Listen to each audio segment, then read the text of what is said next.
हरे कृष्ण। ओम अज्ञानतिमिरन्धस्य ज्ञानाञ्जनशलाकया चक्षुरुन्मिलितं येन तस्मै श्रीगुरुवे नमः। श्रीचैतन्यमनोभीष्टं स्थापितं येन भूतले स्वयं रूपः कदा मह्यं ददाति स्वपदान्तिकं। वन्देऽहं श्रीगुरोः श्रीयुतापदकमलं श्रीगुरून् वैष्णवांश्च श्रीरूपं साग्रजातं सहगणरघुनाथान्वितं तं सजीवं साद्वैतं सावधूतं परिजनसहितं कृष्णचैतन्यदेवं श्रीराधाकृष्णपादान् सहगणललिता श्रीविशाखान्वितांश्च। नमो विष्णुपादाय कृष्णपृष्ठाय भूतले श्रीमते भक्तिवेदान्तस्वामिनिति नामिने। नमस्ते सारस्वतीदेवे गौरवाणी प्रचारणे निर्विशेषशून्यवादी पाश्चात्यदेशतारिणे। वाञ्छाकल्पतरुभ्यश्च कृपा सिन्धुभ्यैव च पतितानां पावनेभ्यो वैष्णवेभ्यो नमो नमः। रामाय रामभद्राय रामचन्द्राय वेदसे रघुनाथाय नाथाय सीताय पतये नमः। जय श्री कृष्ण चैतन्य प्रभु नित्यानंद श्री अद्वैत गदाधर शिवासादि गौर भक्तवृंद। हरे कृष्णा कृष्ण कृष्ण हरे हरे, हरे राम राम राम हरे हरे। हरे कृष्ण। श्रील प्रभुपाद की जय। श्री राम लक्ष्मण सीता हनुमान की जय। तो हम लोग चर्चा कर रहे हैं सुंदरकांड से, और कल हमने हनुमान जी की यात्रा के विषय में चर्चा की। किस प्रकार हनुमान जी सीता माता की खोज में निकलते हैं, और कई पक्ष देखे किस प्रकार ये सुंदरकांड है, क्यों इसको सुंदरकांड बोलते हैं। ये सारी चर्चाएं हमने कल की थी। और वस्तुतः सुंदरकांड क्यों है? सुंदरकांड इसलिए भी है क्योंकि भगवान की भक्त जहाँ भी रहेंगे वहाँ पर भक्ति करेंगे। समुद्र के इस पार भी हनुमान जी भगवान को स्मरण कर रहे थे, और समुद्र के उस पार भी भगवान को स्मरण कर रहे हैं। कल हमने हनुमान जी को छोड़ा था, कहाँ पर छोड़ा था? सुवेल पर्वत के ऊपर छोड़ा था। लंका पहुँच गए थे और वहाँ पर चिंतन कर रहे थे कि किस प्रकार मैं इस लंका में प्रवेश करूँगा, किस प्रकार मैं इन असुरों का दमन करूँगा, कैसे मैं सीता की खोज करूँगा। ये सारा चिंतन कर रहे थे। भक्त का एक ही चिंतन होता है, भगवान की सेवा। जैसे आटा पीसने की चक्की होती है, वो आटा पीसने की चक्की चाहे उज्जैन में हो चाहे अमेरिका में हो, काम एक ही करेगी, आटा पीसने का एक ही कार्य करेगी।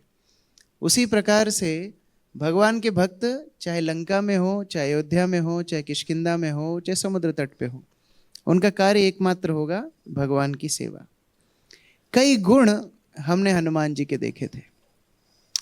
सबसे पहला गुण तो हमने हनुमान जी का देखा था कि किस प्रकार हनुमान जी का साहस, अटूट साहस, Hanuman's conviction to serve lord Ram.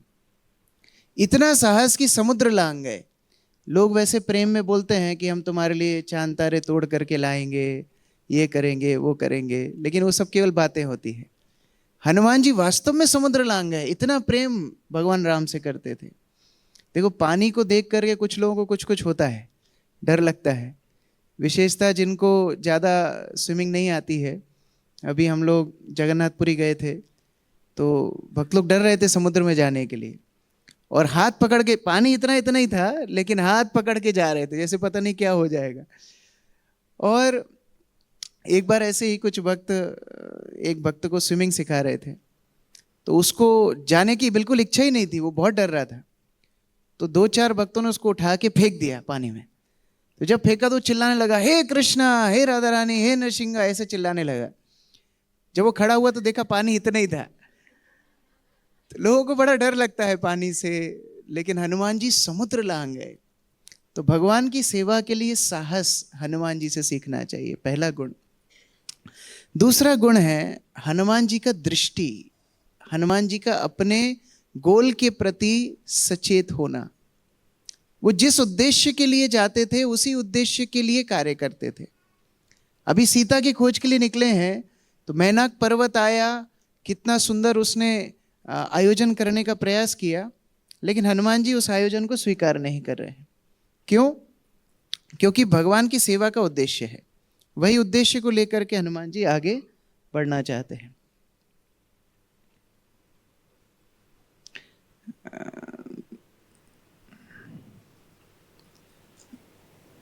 हरे कृष्ण। ठीक है, छोड़ दो।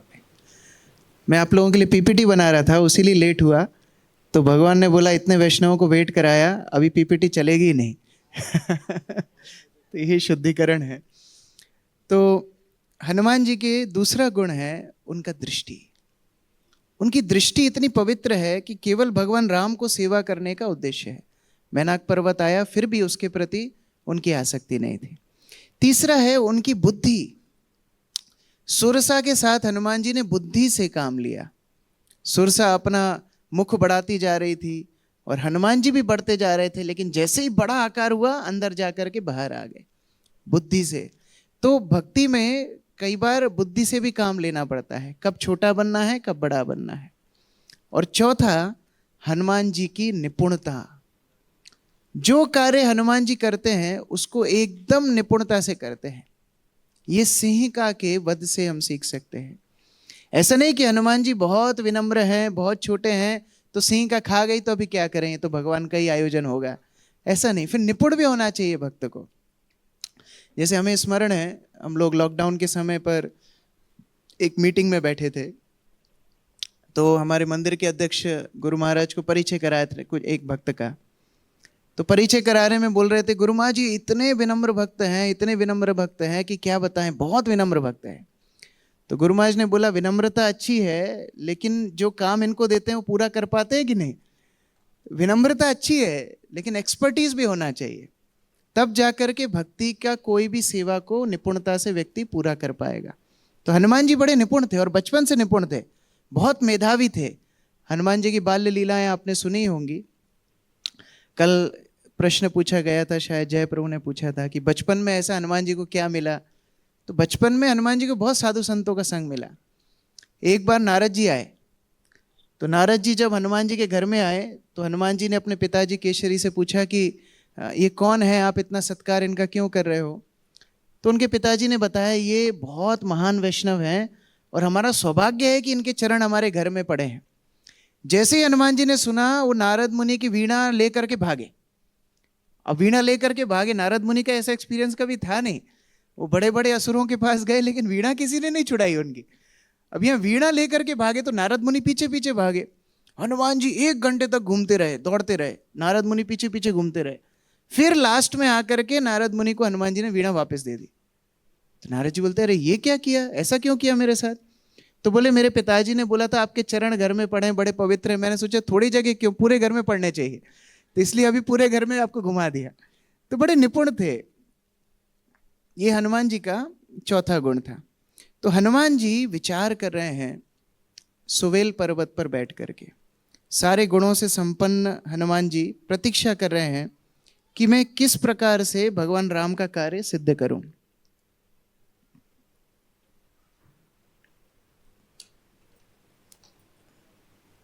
आप इसको छोड़ दो, मुझे फिर डिस्टरबेंस होगा, आप छोड़ दो इसको। तो मैं किस प्रकार से भगवान का कार्य सिद्ध करूं। तो सुवेल पर्वत के ऊपर बैठ करके हनुमान जी विचार कर रहे हैं कि इतनी बड़ी नगरी है, इतना सुंदर आयोजन है, और ये नगरी के महल इतने सुंदर हैं, सुशोभित हैं, स्वर्णिम हैं, लोग इसमें इंद्र तृप्ति में लगे हुए हैं। लोग जीवन का उद्देश्य नहीं जानते हैं। जिस वस्तु के बारे में सबसे ज्यादा सोचना चाहिए, व्यक्ति उसके बारे में सबसे कम सोचता है। जैसे एक साधु पुरुष एक व्यक्ति के घर में गए, तो वहां पर जाकर के विचार करने लगे कि ये व्यक्ति कितना इंद्र तृप्ति में डूबा हुआ है। तो साधु ने पूछा कि आप जो इतना बड़ा कारोबार चला रहे हो, व्यापार चला रहे हो, किसके लिए चला रहे हो? तो बोले, धन कमाने के लिए। अच्छा, धन कमाने के लिए आप इतना बड़ा कारोबार चला रहे हो, बहुत अच्छी बात है। धन किस लिए चाहिए आपको? तो धन चाहिए परिवार चलाने के लिए। अच्छा, परिवार क्यों चाहिए आपको? तो परिवार इसलिए चाहिए क्योंकि मैं अकेला जी नहीं सकता। तो फिर बोले, आप जी क्यों रहे हो? बोले, ये नहीं पता मुझे। तो घूम फिर के सारा का सारा जितना भी हम परिश्रम करते हैं हमारे जीवन के लिए करते हैं, लेकिन वो जीवन का उद्देश्य क्या है वो नहीं जानते। तो हनुमान जी को बड़ा दुख हुआ, वो चिंतन कर रहे थे कि ये सारी नगरी में अपने शरीर की इंद्र तृप्ति में सब लोग लगे हुए हैं, मैं क्या ऐसा करूं जिससे भगवान की सेवा में लगे। हनुमान जी का दृष्टिकोण बड़ा पवित्र है। वो क्या सोच रहे हैं, इतनी सुंदर नगरी ये तो राम की होनी चाहिए थी। वास्तव में वर्णन ऐसा आता है कि हनुमान जी को अयोध्या, किष्किंधा, जितने भी नगर अभी तक उनके विचार में थे, सुना था, जितना भी देखा था, अनुभव किया था, उन सबसे सुंदर लंका लगी। बहुत प्रसन्न हुए हनुमान जी लंका देख करके, लेकिन उन्होंने सोचा ये तो राम की होनी चाहिए थी, ये रावण की कैसे है। तो भक्त जब भी कोई वस्तु को देखता है यही चिंतन करता है कि ये तो भगवान की सेवा में लगना चाहिए। हनुमान जी सोचने लगे इन असुरों को मैं कैसे भगवान की सेवा में लगाऊं। तो नीति शास्त्रों में 4 बातें बताई गई हैं, साम दाम दंड भेद। साम दाम दंड भेद के अनुसार किसी व्यक्ति को अपना कार्य करवाया जाता है। हनुमान जी सोचने लगे साम इनके ऊपर काम करेगा नहीं। क्यों? क्योंकि किसी को समझाने के लिए सतोगुण चाहिए, ये तो सतोगुणी है ही नहीं, ये सुनने वाले नहीं है, बैठने वाले नहीं है, तो इनको मैं समझा नहीं सकता। दाम, कोई प्रलोभन देकर भी मैं इनको नहीं समझा सकता। क्यों? क्योंकि पहले से ही सोने की लंका में रह रहे हैं, और असुरों की एक प्रवृत्ति होती है छीनने की, तो उनको देने का कोई फायदा नहीं, उनके सामने दिखाओगे वैसे ही छीन लेंगे वो। तो यहां पर दाम से भी काम नहीं चलेगा। दंड, इनको मैं दंड दूंगा तो सोचे मायावी हैं, बीच में गायब हो जाएंगे, कोई अपनी मायावी शक्ति दिखाएंगे तो फिर काम नहीं बनेगा। और भेद, इनको मैं अलग अलग भी नहीं कर सकता। पता है क्यों? क्योंकि जो दुराचारी होते हैं ना, उनके बीच में बहुत यूनिटी होती है। कौरवों के बीच में कभी लड़ाई सुनी है आपने? कभी नहीं सुनी। पांडवों के बीच में बहुत सारी लड़ाई हुई, बहुत बार लड़ाई हुई, क्योंकि जब धर्म की बात आती है तो मतभेद हो सकता है। इंद्रिय तृप्ति में क्या मतभेद होगा? ज्यादा से ज्यादा कोई आइसक्रीम खाएगा तो फ्लेवर अलग अलग बताएगा, लेकिन मतभेद वहां होता है जहां धर्म की बात होती है। तो लोग कई बार लड़ जाते हैं, मान सम्मान की अपेक्षा करते हैं, लेकिन यहां पर ये सारे के सारे असुर एक साथ जुटे हैं क्योंकि इनकी इंद्रिय तृप्ति की बड़ी सुंदर व्यवस्था है। एकदम फ्री शराब है, फ्री इंद्रिय भोग है, फ्री खान पान है, क्योंकि सब जगह से कुछ कमाना तो है नहीं। रावण लूट लूट के लेके आता था, और जब लूट लूट के लेके आता तो फ्री में बांटता था। तो सब लंका में प्रसन्न थे इंद्रिय तृप्ति में। हनुमान जी सोचने लगे मैं क्या करूं, अभी जाऊंगा अंदर तो मैं पकड़ा हो जाऊंगा, ये असुरों को मैं समझा नहीं पाऊंगा, दंड नहीं दे पाऊंगा, मैं इनको भेद नहीं कर पाऊंगा, मैं कुछ भी दाम भी नहीं दे पाऊंगा। अगर मैं अभी जाऊंगा तो मैं पकड़ा हो जाऊंगा। और इसलिए हनुमान जी का एक और गुण यहां पर 5वां गुण देखने के लिए मिलता है, ही इज थॉटफुल। वो बड़ा विचार करके प्रवेश कर रहे हैं।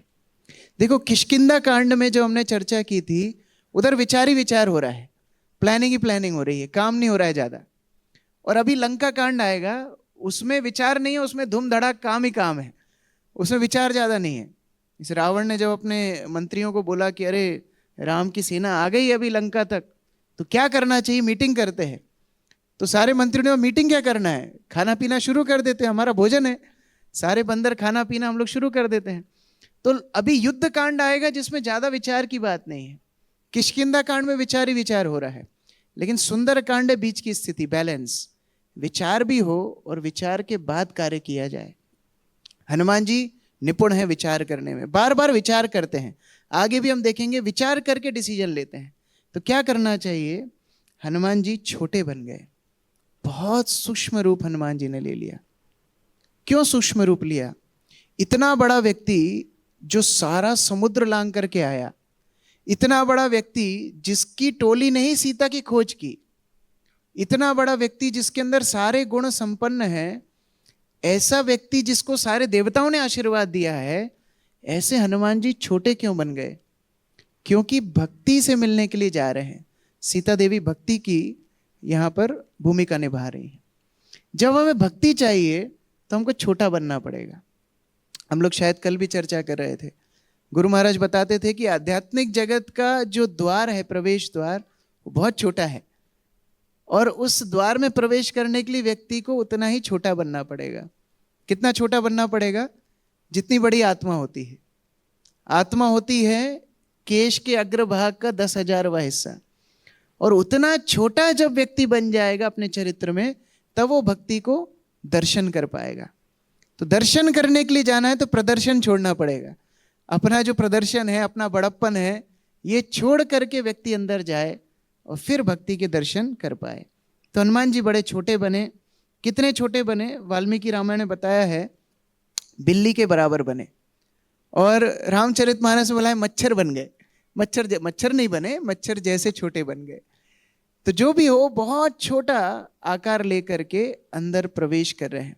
हनुमान जी ने सोचा कोई तो देखेगा नहीं, अंदर हम प्रवेश कर जाएंगे। तो जैसे अंदर जाने वाले थे वैसे ही एक बड़ा सा भाला बीच में आकर के रास्ता रोक दिया। हनुमान जी तो छोटे से थे, ऊपर देखा तो ऊपर एक विशाल काय असुरी खड़ी हुई थी। वो कौन थी? लंकिनी। लंकिनी उनको रोक देती है। अरे तुम कहाँ जा रहे हो? बोले अरे मैं कहाँ जा रहा हूँ, मैं तो बहुत छोटा बन के जा रहा हूँ। आसुरी प्रवृत्ति क्या होती है, कोई कितना छोटा भी बन जाए फिर भी उसको रोक देते हैं। तुम छोटे भी बने तो क्यों बने? हनुमान जी को लंकिनी ने रोक दिया। हनुमान जी से पूछ रही है क्यों जाना चाहते हो, कहाँ जाना चाहते हो? देखो, भौतिक संसार में छोटा बनना भी एक दुर्गुण बताया जाता है, अवगुण बताया जाता है। अच्छा, आप दो चार लोग जब चर्चा करोगे और कई बताएंगे कि हमारे रिश्तेदार ने हमको बहुत धोखा दिया, हमारे मित्रों ने हमको बहुत लूटा, बिजनेस पार्टनर ने लूट लिया, तो लोग क्या कमेंट करते हैं कि आप बहुत सरल हो ना इसलिए। तो क्या सरल होना गलत है? आप बहुत विनम्र होना इसलिए। वास्तव में विनम्रता, सरलता शक्ति है, क्योंकि वही पेड़ झुकते हैं जिनके ऊपर फल लदे होते हैं। तो जो विनम्र है वास्तव में बहुत शक्तिशाली है, लेकिन कई बार भौतिक संसार में ऐसे विनम्र लोगों को रोका जाता है। तो लंकिनी ने हनुमान जी को रोका। लंकिनी पूछने लगी कि बताओ क्यों अंदर जा रहे हो? तो हनुमान जी ने सोचा ये महिला है, इनसे कौन विवाद करेगा, महिलाओं से विवाद में कोई जीत नहीं सकता। एक बार एक लड़का अपने पिता को बोलता है कि पिताजी पिताजी मैं शादी करना चाहता हूँ। तो पिताजी चिल्लाने लगे, तुम कैसे ऐसी बात कर सकते हो, अभी की अभी क्षमा मांगो। तो लड़का बोलता है अरे मैंने ऐसी कौन सी गलत बात की, शादी, मेरी एज हो गई शादी करना, अभी की अभी क्षमा मांगते हो कि नहीं? बोले मैंने गलती क्या की ये तो बता, क्षमा मांगो। लड़का बोलता है सॉरी मेरे से गलती हो गई। बोले हाँ अब तुम शादी कर सकते हो, ट्रेनिंग कंप्लीट। बिना गलती के क्षमा मांगना सीख जाओगे तो महिलाओं के साथ चल सकता है। तो हनुमान जी सोच रहे इसके साथ कौन बात विवाद करेगा। तो लंकिनी बोली क्यों जाना चाहते हो अंदर? हनुमान जी बोलते देखो मैं बंदर हूँ, बंदर को क्या करना है, थोड़े फल फूल खाने हैं, तो मुझे अंदर जाने दो, थोड़े फल खा करके मैं वापस आ जाऊंगा। बड़े अच्छे से हनुमान जी ने बोला। लंकिनी बोलती नहीं, मेरी आज्ञा के बिना लंका में कोई प्रवेश नहीं कर सकता। तुमको फल चाहिए, एक काम करो यहीं रुको, मैं तुमको फल ला के दे देती हूँ। हनुमान जी बोले हम ऐसे वैसे बंदर नहीं है, एक बार जो निश्चय करते हैं वो पूरा करके बताते हैं, हम तो अंदर जाएंगे। अब लंकिनी बदतमीजी करने लगी। लंकिनी बोलती नहीं तुमको मैं अंदर नहीं जाने दूंगी। हनुमान जी ने सोचा ये लातों के भूत बातों से मानने वाले नहीं है। हनुमान जी ने एक मुष्टिका का प्रहार किया और बहुत सौम्य तरीके से किया कि भले अरे स्त्री है इसको जोर से लग जाएगी, बहुत सौम्य रूप से किया, ये पलटी खा के नीचे गिरी। अब इसको अकल आई, अरे ये तो भारी पड़ गया मेरे ऊपर। तो हनुमान जी के सामने हाथ जोड़ करके खड़ी हो गई। हनुमान जी से बोलती है कि आप मुझे मारिए मत। क्यों? बोले वास्तव में यहाँ की हूं नहीं, मैं ब्रह्मलोक की द्वारपाल थी और ब्रह्मलोक के द्वारपाल की सेवा करते करते मेरे अंदर बहुत अहंकार हो गया था कि मेरी परमिशन से कोई अंदर जाता है।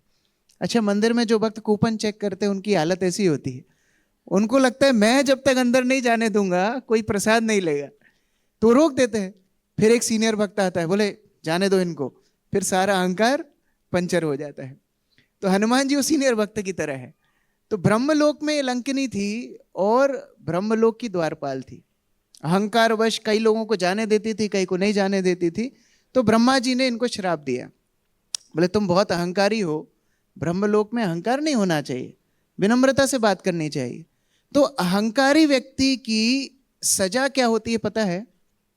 अहंकारी व्यक्ति की सजा होती है उससे बड़े अहंकारी के पल्ले वो पड़ जाए तो फिर उसका अहंकार पंचर हो जाता है।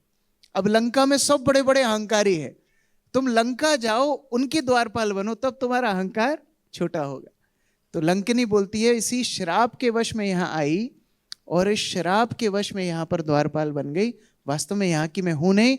और ब्रह्मा जी ने मुझे बताया था कि जिस दिन एक बंदर आके तुमको मुष्टिका से प्रहार करेगा और तुम धराशायी होके गिर जाओगी, उस दिन लंका का विनाश होगा।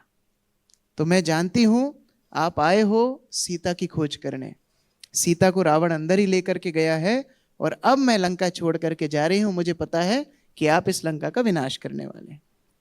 हनुमान जी को तब राहत मिली। क्यों राहत मिली? क्योंकि हनुमान जी सोच रहे थे कि सीता जीवित है कि नहीं। ये तो वो जानते थे कि सती व्रता व्रत सीता ने ले रखा है, तो रावण के साथ तो रहेगी नहीं, तो रावण या तो मार देगा या सीता खुद अपना आत्मदाह कर लेगी। और अगर दोनों वस्तुएं ना हो तो रावण हो सकता है इनको कहीं और ले गया हो। भाई संपाति ने देखा इधर है, लेकिन रावण मायावी है, कहीं पर ले गया हो, कहीं और छुपा दिया हो। तो सीता यहां है कि नहीं, ये निश्चितता हनुमान जी के पास नहीं थी। लेकिन जैसे लंकिनी ने बताया, हनुमान जी को निश्चितता हो गई, हाँ अंदर सीता है। अब लंकिनी से जैसे ही वचन मिले, हनुमान जी अंदर जाने के लिए तैयार होते हैं। ये लंकिनी किसको संबोधित करती है? लंकिनी संबोधित करती है प्रचार में आने वाली रुकावटों को, सेवा में आने वाली रुकावटों को। इसलिए भक्त को सेवा में आने वाली रुकावटों से डरना नहीं चाहिए। हाँ, विनम्र हो, हनुमान जी जैसा छोटा हो, लेकिन जब प्रचार में रुकावट आए तो फिर मुष्टिका देने के लिए भी तैयार हो। ये दोनों पक्ष भक्त को आने चाहिए। जैसे प्रभुपाद जब प्रचार करते थे तो कितने लोग चुनौती देते थे।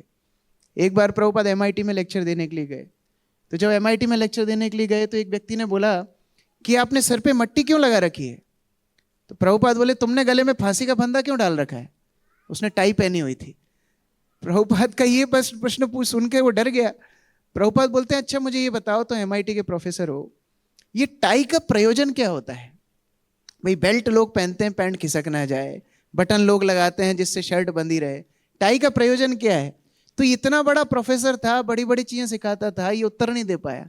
प्रभुपाद ने बोला, इसलिए आलतू फालतू प्रश्न मत पूछा करो, प्रचारक को ये सारी चीजें हैंडल करना आना चाहिए। एक बार प्रभुपाद प्रवचन दे रहे थे, एक व्यक्ति खड़ा हो गया, बोलता है, क्या आपने भगवान को कभी देखा है? आप इतना बड़ा बड़ा प्रवचन कर रहे हो। प्रभुपाद बोलते, मैं तो अभी भी देख रहा हूं, तुम बीच में आ रहे हो, बैठ जाओ। तो उसका अहंकार पंचर हो गया। तो प्रचारक को इन सभी बातों का ध्यान रखना चाहिए। 4 साधु संग के असर बताए गए हैं ये लंकिनी और हनुमान के संवाद से। जब साधु संग मिलता है तो मुष्टिका जैसा होता है। साधु हमेशा मीठी मीठी बातें नहीं करेगा, साधु का काम है काटना, साधु का काम है हमारे अहंकार का दमन करना। तो 4 चीजें साधु संग में होती हैं। जैसे लंकिनी को मुष्टिका प्रहार किया हनुमान जी ने, 4 चीजें होती हैं। सबसे पहला है चेंज इन बिलीफ सिस्टम। सबसे पहला, हमारी जो धारणाएं हैं, हमारी जो पूर्व में सीखी हुई बातें हैं, उनको साधु चुनौती देता है। हम हमेशा सोचते हैं अच्छा खाना, अच्छा रहना, अच्छा सोना, यही तो जीवन की सफलता है। भगवान हम पे बहुत कृपालु हैं क्योंकि हमारा परिवार स्वस्थ है, हमारा परिवार धनाढ्य है। लेकिन साधु उस अहंकार को दमन करता है। साधु हमारी परिभाषाएं बदलता है कि वास्तव में आप जो सोच रहे हैं वो सही नहीं है। लंकिनी क्या सोच रही थी? ये लंका किसकी है? रावण की है, ये लंकिनी सोच रही थी, और रावण ही मेरे भरता है। हनुमान जी का जब मुष्टिका पड़ा तब उसको समझ में आया कि अरे वास्तव में लंका रावण की नहीं है, लंका किसकी है? राम की है। ये तो दखल करके बैठा हुआ है। और लंकिनी ने हनुमान जी को एक और बात बोली थी कि जो कोई चोर, दस्यु, डाकू इस लंका में प्रवेश करने का प्रयास करते हैं उनको मैं खा जाती हूँ। तो जब मुक्का पड़ा तब समझ में आया वास्तविक चोर तो रावण है, क्योंकि लंका भगवान ने किसको दी थी? कुबेर को दी थी। तो उससे छुड़ा के रावण बैठा हुआ है। तो वास्तव में परिभाषा बदलता है साधु संग। जो चीजें पहले अच्छी लगती थी वो अब विषय लगने लगती हैं। जो चीजें पहले बुरी लगती थी, जैसे साधु संग अच्छा नहीं लगता था, नाम जप अच्छा नहीं लगता था, विनम्रता अच्छी नहीं लगती थी, वो चीजों में आनंद आने लगता है। तो साधु संग हमारा बिलीफ सिस्टम चेंज करता है। दूसरा है, साधु संग से हमारी आसक्तियों का शमन होता है। ये तो साधु संग का दूसरा लक्षण है। It annihilates attachments. देखो, नाम है लंकिनी, है ना? लंका से ही अपनी पहचान बनाई थी इसने, इसलिए नाम थी लंकिनी। और आज लंका कोई छोड़ के चली गई। आप सोचो अब लंकिनी का नाम का महत्व क्या रह गया? लेकिन भगवान के दास रूप में उसका साक्षात्कार उसको हो गया। पहले अपनी पहचान किससे बता रही थी? मैं लंका की हूं।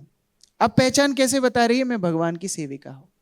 हम लोग भी पहले अपना परिचय यही देते थे, हम राजपूत हैं, हम ब्राह्मण हैं, चतुर्वेदी, त्रिवेदी, द्विवेदी, एक वेदी, आधा वेदी, पौना वेदी। तो ये पहचान हम लोग पहले बताते थे। लेकिन अब हम पहचान क्या बताते हैं?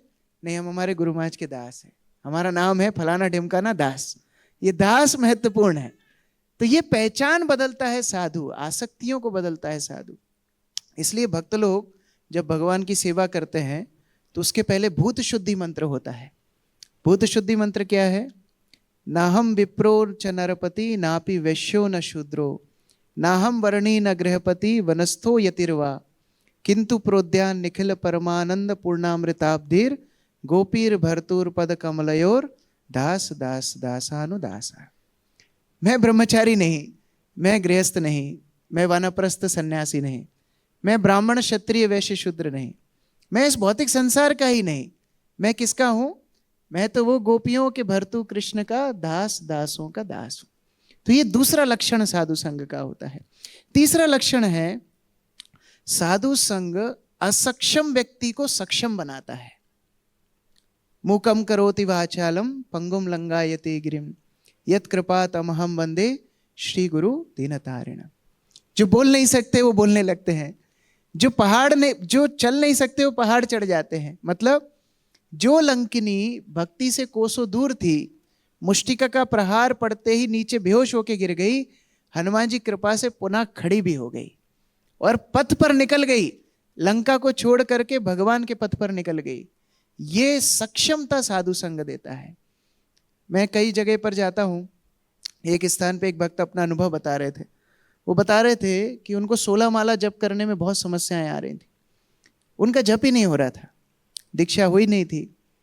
तो बहुत सालों से प्रयास कर रहे थे, कई भक्तों ने उनको कई प्रचार किए, सेमिनार डाउनलोड कर दिए, सब कर दिया, लेकिन 16 माला हो ही नहीं पा रही थी। एक दिन श्री श्रीमद् भक्ति चारू स्वामी गुरु महाराज उस नगर में गए। तो जब नगर में गए तो उनको मौका मिला उनके साथ लिफ्ट में ऊपर तक जाने का। अब लिफ्ट में ऊपर जाने कितना समय लगता है? 3-4 सेकंड समय लगता है। तो लिफ्ट में जाने का समय मिला, मौका मिला। जैसे ही लिफ्ट में अंदर गए, द्वार बंद हुआ, ये एकदम से बोले, महाराज मैं ना 16 माला का जप नहीं कर पा रहा हूं। इतना बोले, लिफ्ट का दरवाजा खुल गया। तो गुरु महाराज उनको बोले, देखो आज से हो जाएगा। इतना बोल के गुरु महाराज चले गए। ये बात को 7 साल हो गए, बिना नागा रोज 16 माला का वो जप कर रहे हैं। तो साधु संग क्या करते हैं? सक्षमता देती है। जो कार्य पहले नहीं होता था, साधु की कृपा से हो जाता है। इसलिए साधुओं का आशीर्वाद बहुत आवश्यक है। चौथा है, साधु संग हृदय को पवित्र करता है, हृदय को शुद्ध करता है। ये हृदय में जितने कल्मश हैं उनको साफ करता है। लंकिनी बुरी नहीं थी, लंकिनी की कल्मशता कहां से आई? रावण की संगति से आई, असुरों की संगति से आई। इसी तरह जो कंस था, कंस असुर नहीं था, लेकिन कंस ने संगति की, केशी की, बकासुर, अघासुर, पूतना को हरा नहीं पाया तो पूतना को बोलता है राखी बांधो, तुम तो बहन ही बन जाओ हमारी। तो इन सबको उसने 2 BHK 3 BHK सब दे के रखे थे मथुरा में। तो संगति कर रहा था असुरों की, इसलिए असुर प्राय हो गया। आज हनुमान जी की संगति मिली तो हृदय शुद्ध हो गया। तो ये साधु संग के असर होते हैं। अब हनुमान जी सोचने लगे, चलो लंका में प्रवेश करते हैं। अब द्वारपाल तो गया, लंकनी तो गई, दरवाजा एकदम खुला था, फिर भी हनुमान जी द्वार से अंदर नहीं गए। हनुमान जी ने सोचा, देखो वास्तुकला में तो लंका निपुण है, और हम द्वार से प्रवेश करेंगे तो लंका का हित होगा, हमको हित थोड़ी करना है लंका का। तो बाउंड्री वॉल से कूद के गए, और पहले सीधा पग रखा जाता है। जैसे ऑल्टर में भी जो प्रवेश करते हैं पहले सीधा पग रखते हैं, या ऑल्टर छोड़ दीजिए आपने, क्योंकि सास भी कभी बहुत ही देखा होगा, तो बहू का जब आगमन होता है पहला पैर आगे रखवाते हैं। तो जो भी है, उन्होंने सीधा पैर नहीं रखा, उल्टा पैर रखा। बोले अब शगुन करके जाऊंगा लंका में। तो वो पूरा उनका मोटो क्लियर था। अंदर प्रवेश किए और अंदर जाके लंका की स्थिति देखते हैं।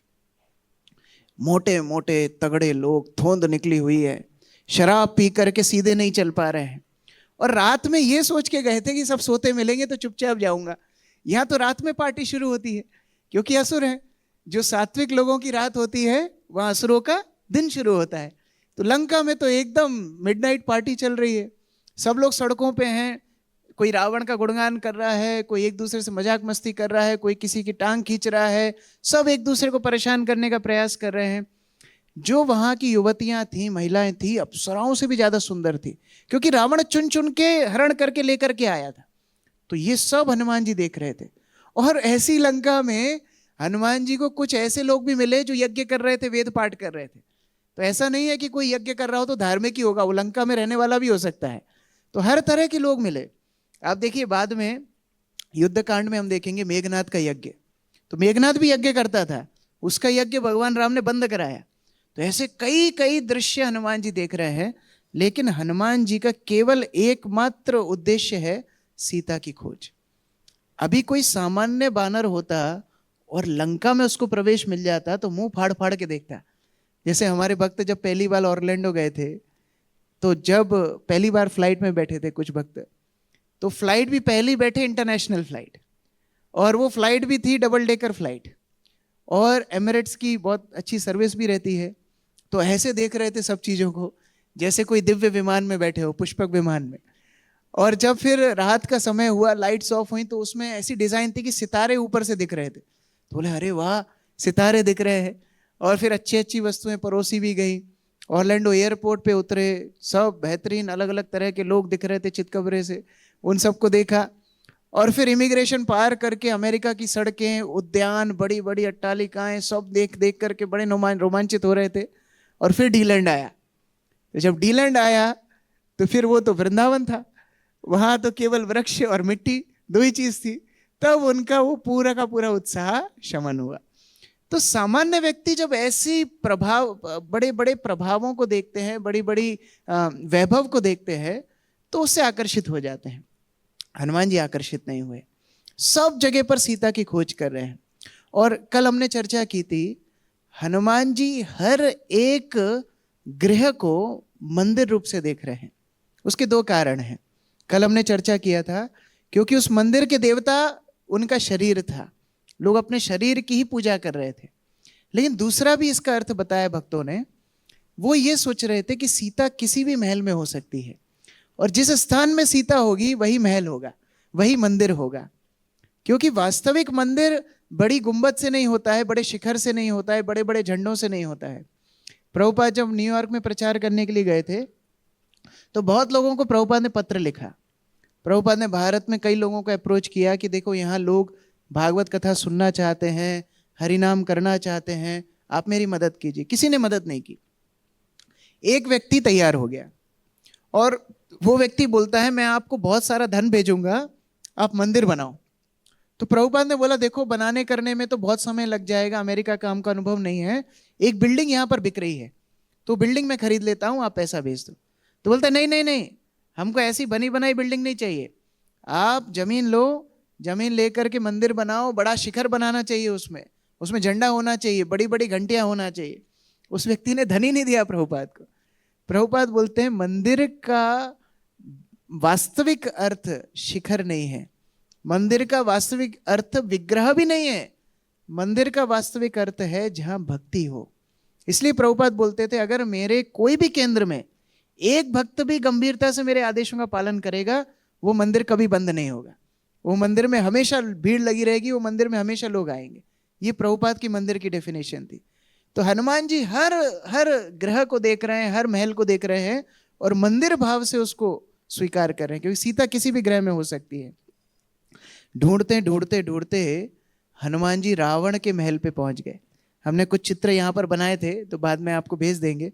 रावण के महल के पास में पहुंचे, इतना विशाल काय महल था, 1,00,000 सिपाही केवल द्वार पर खड़े थे।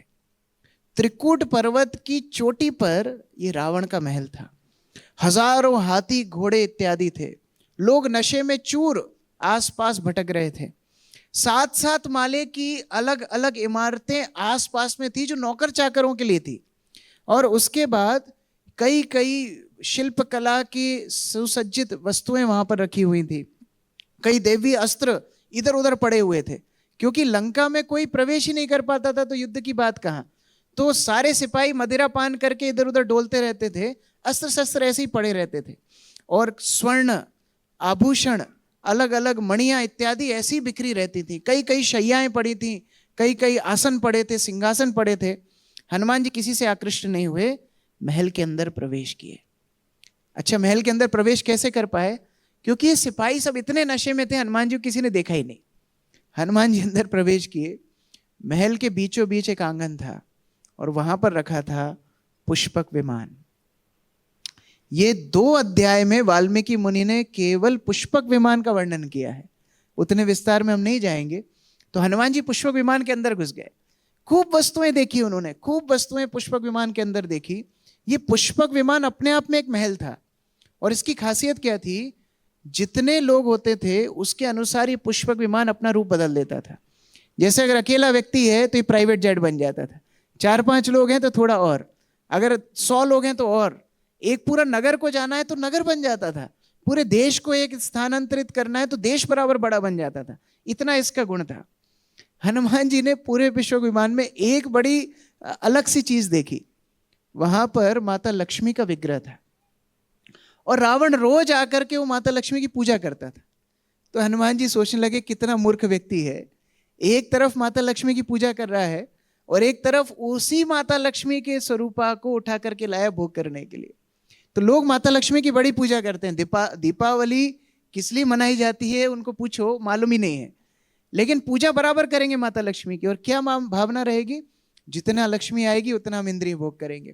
तो ये रावण की मानसिकता है।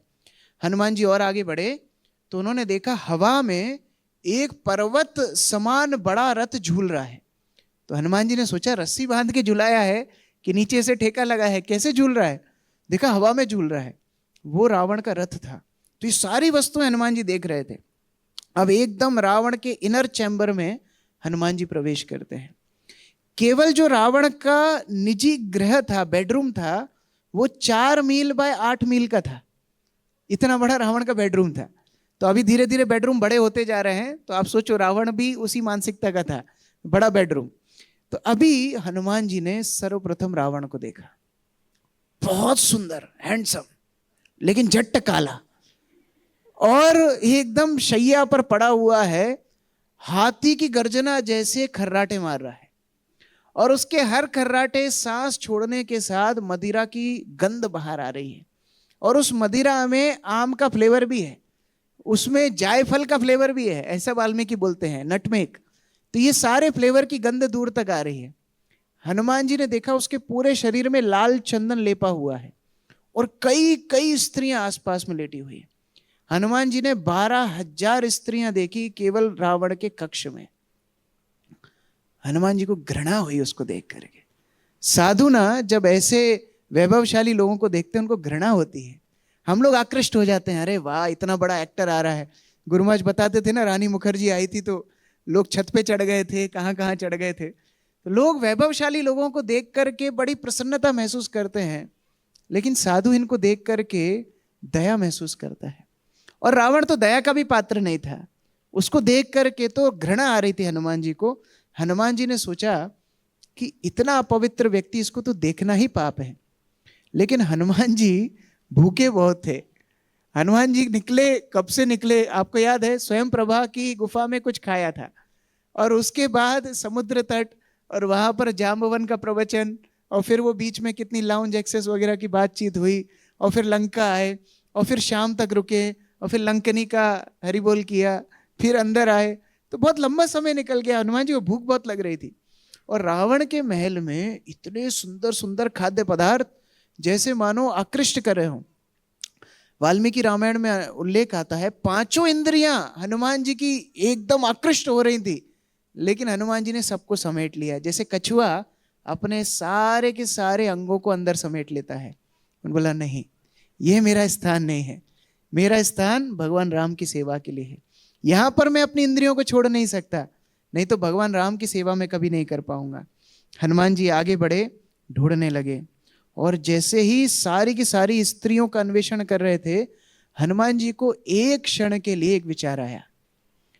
बोले हनुमान तू कर क्या रहा है, you are suppose to be brahmachari, तुम ब्रह्मचारी हो, लक्ष्मण की पवित्रता हनुमान जी ने देखी थी जब आभूषण लेकर के हनुमान जी लक्ष्मण के सामने आए थे।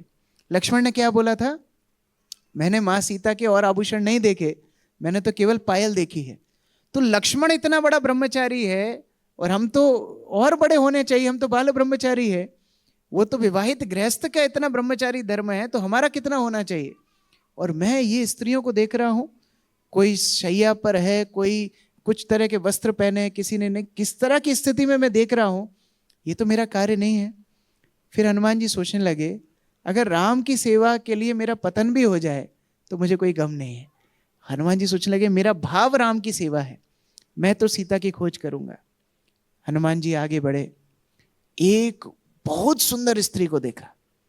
जैसे जैसे गुण मां सीता के सुने थे, हनुमान जी ने देखा तो सीता को है नहीं, जैसे जैसे गुण सुने थे वैसे वैसे गुणों की स्मरण करके हनुमान जी सोचने लगे, शायद यही सीता है।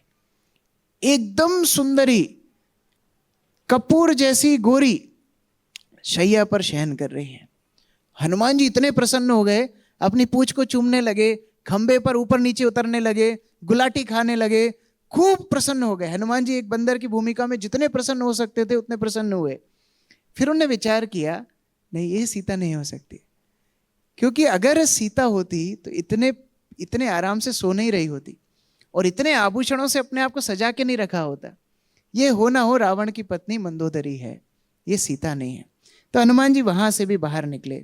अब हनुमान जी हताश निराश हो गए, पूरा तो ढूंढ लिया, रावण का बेडरूम तक देख लिया, सब ढूंढ लिया, तो कहीं भी सीता मिली नहीं।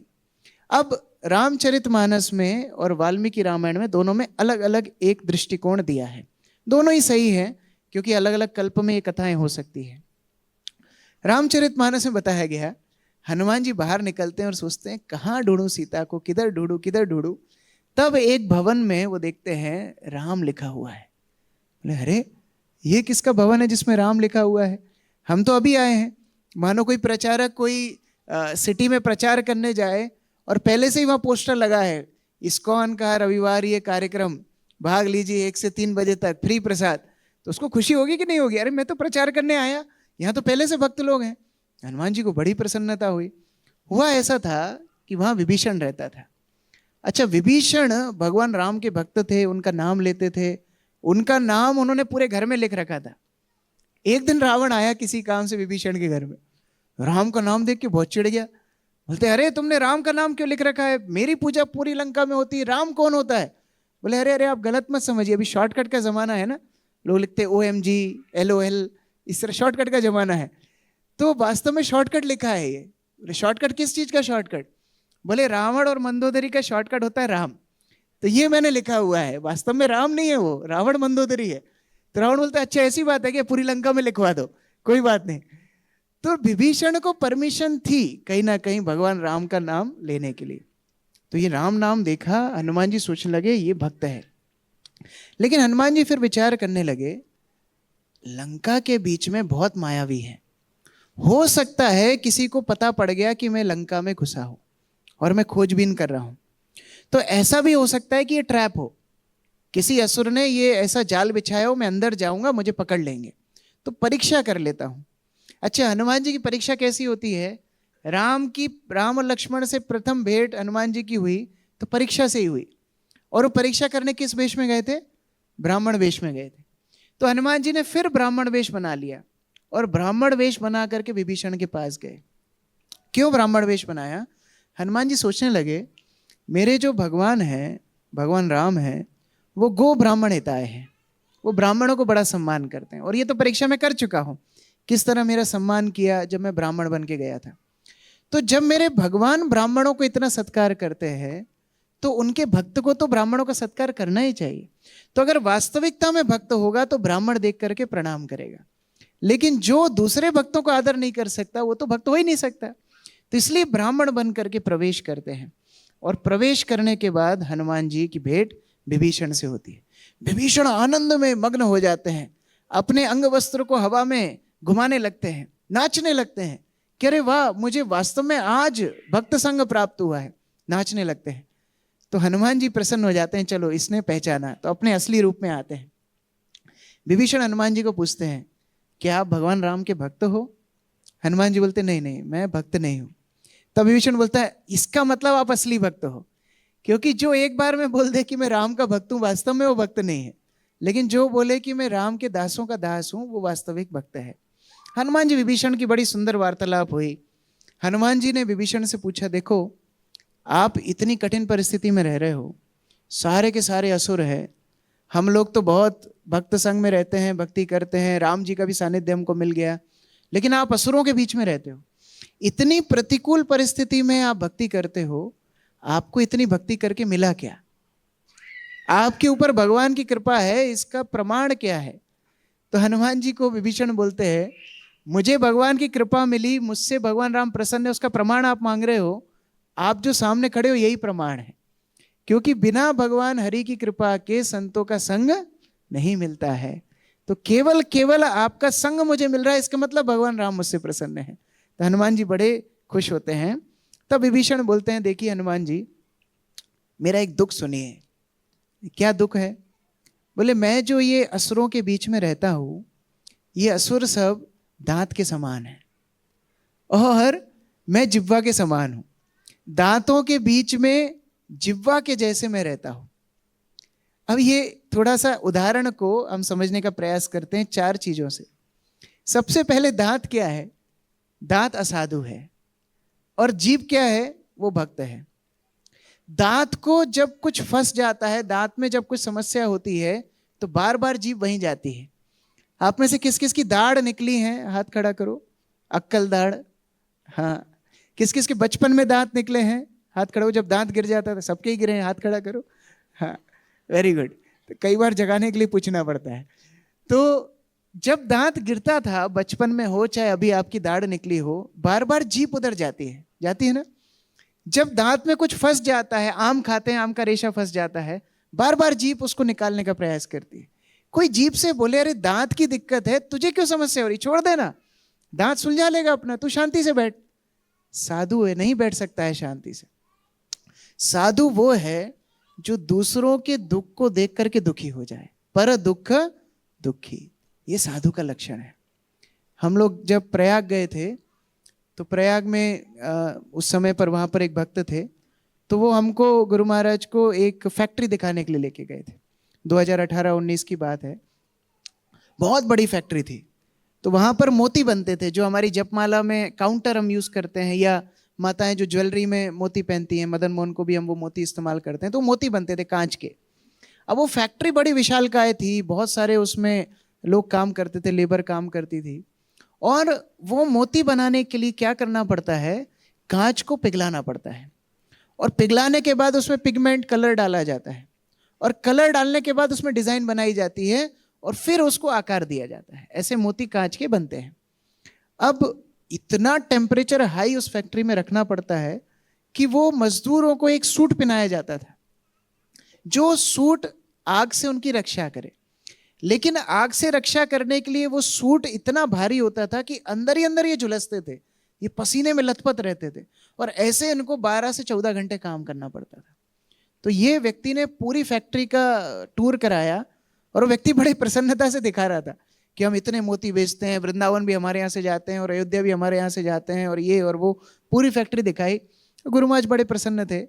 उसके बाद गाड़ी में बैठे, गाड़ी में बैठ के गुरु महाराज बोलते हैं, देखो आज अगर प्रभुपाद हमारे लिए इस्कॉन शुरू ना करते, तो हम भी ऐसी कोई फैक्ट्री में मोती बना रहे होते। ये उनकी अनुकंपा थी कि उन्होंने हमारे दुख को देख करके हमें कृष्ण भक्ति दी। तो साधु शांत बैठ ही नहीं सकता है।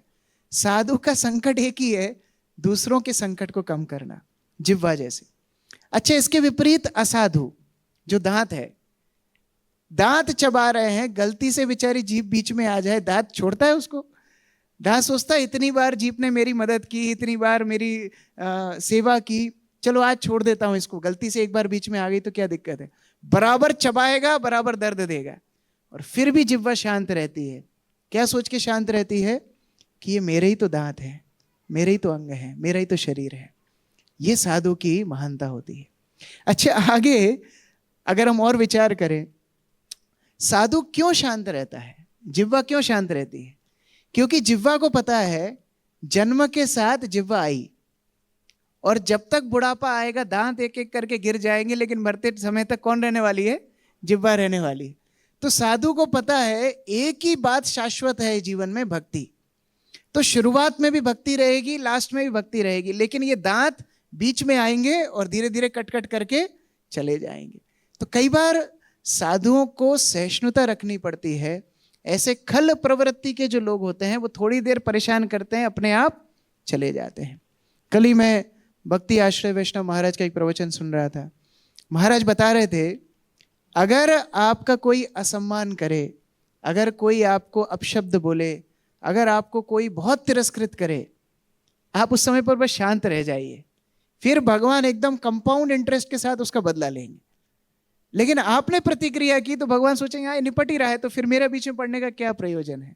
इसलिए साधु सहिष्णु होते हैं। और चौथा, जिह्वा की शक्ति बड़ी है।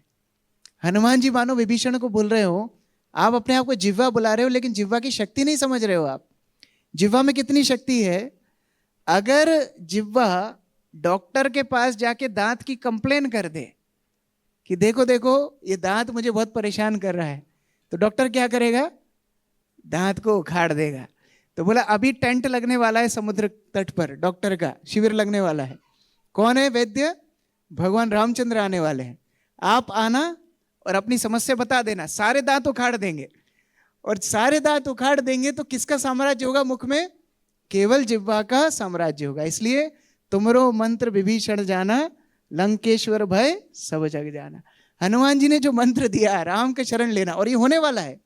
आगे विभीषण समझाने जाएंगे रावण को, रावण तिरस्कृत करेगा, विभीषण जाकर के शरण लेंगे राम जी की, और राम सर्वप्रथम संबोधन करेंगे विभीषण को लंकापति।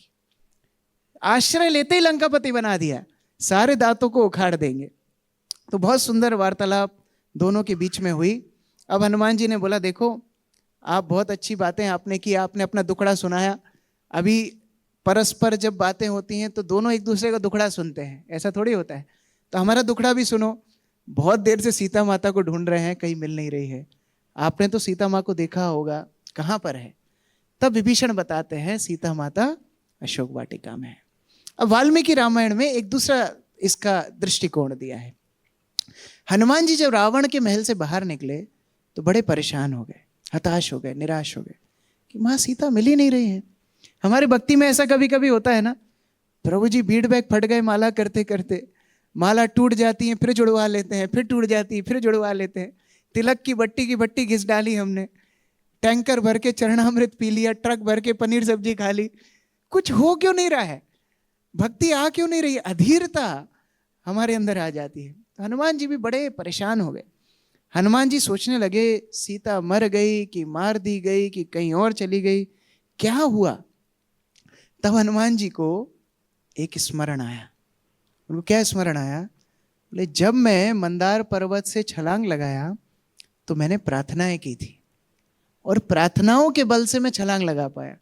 लेकिन जब से मैं लंका में आया हूं मैंने प्रार्थना नहीं की। अगर मैं वही प्रार्थनाओं का आश्रय लूं तो मुझे सीता जरूर मिल जाएंगी। क्योंकि भक्त की शक्ति आती है प्रार्थनाओं से।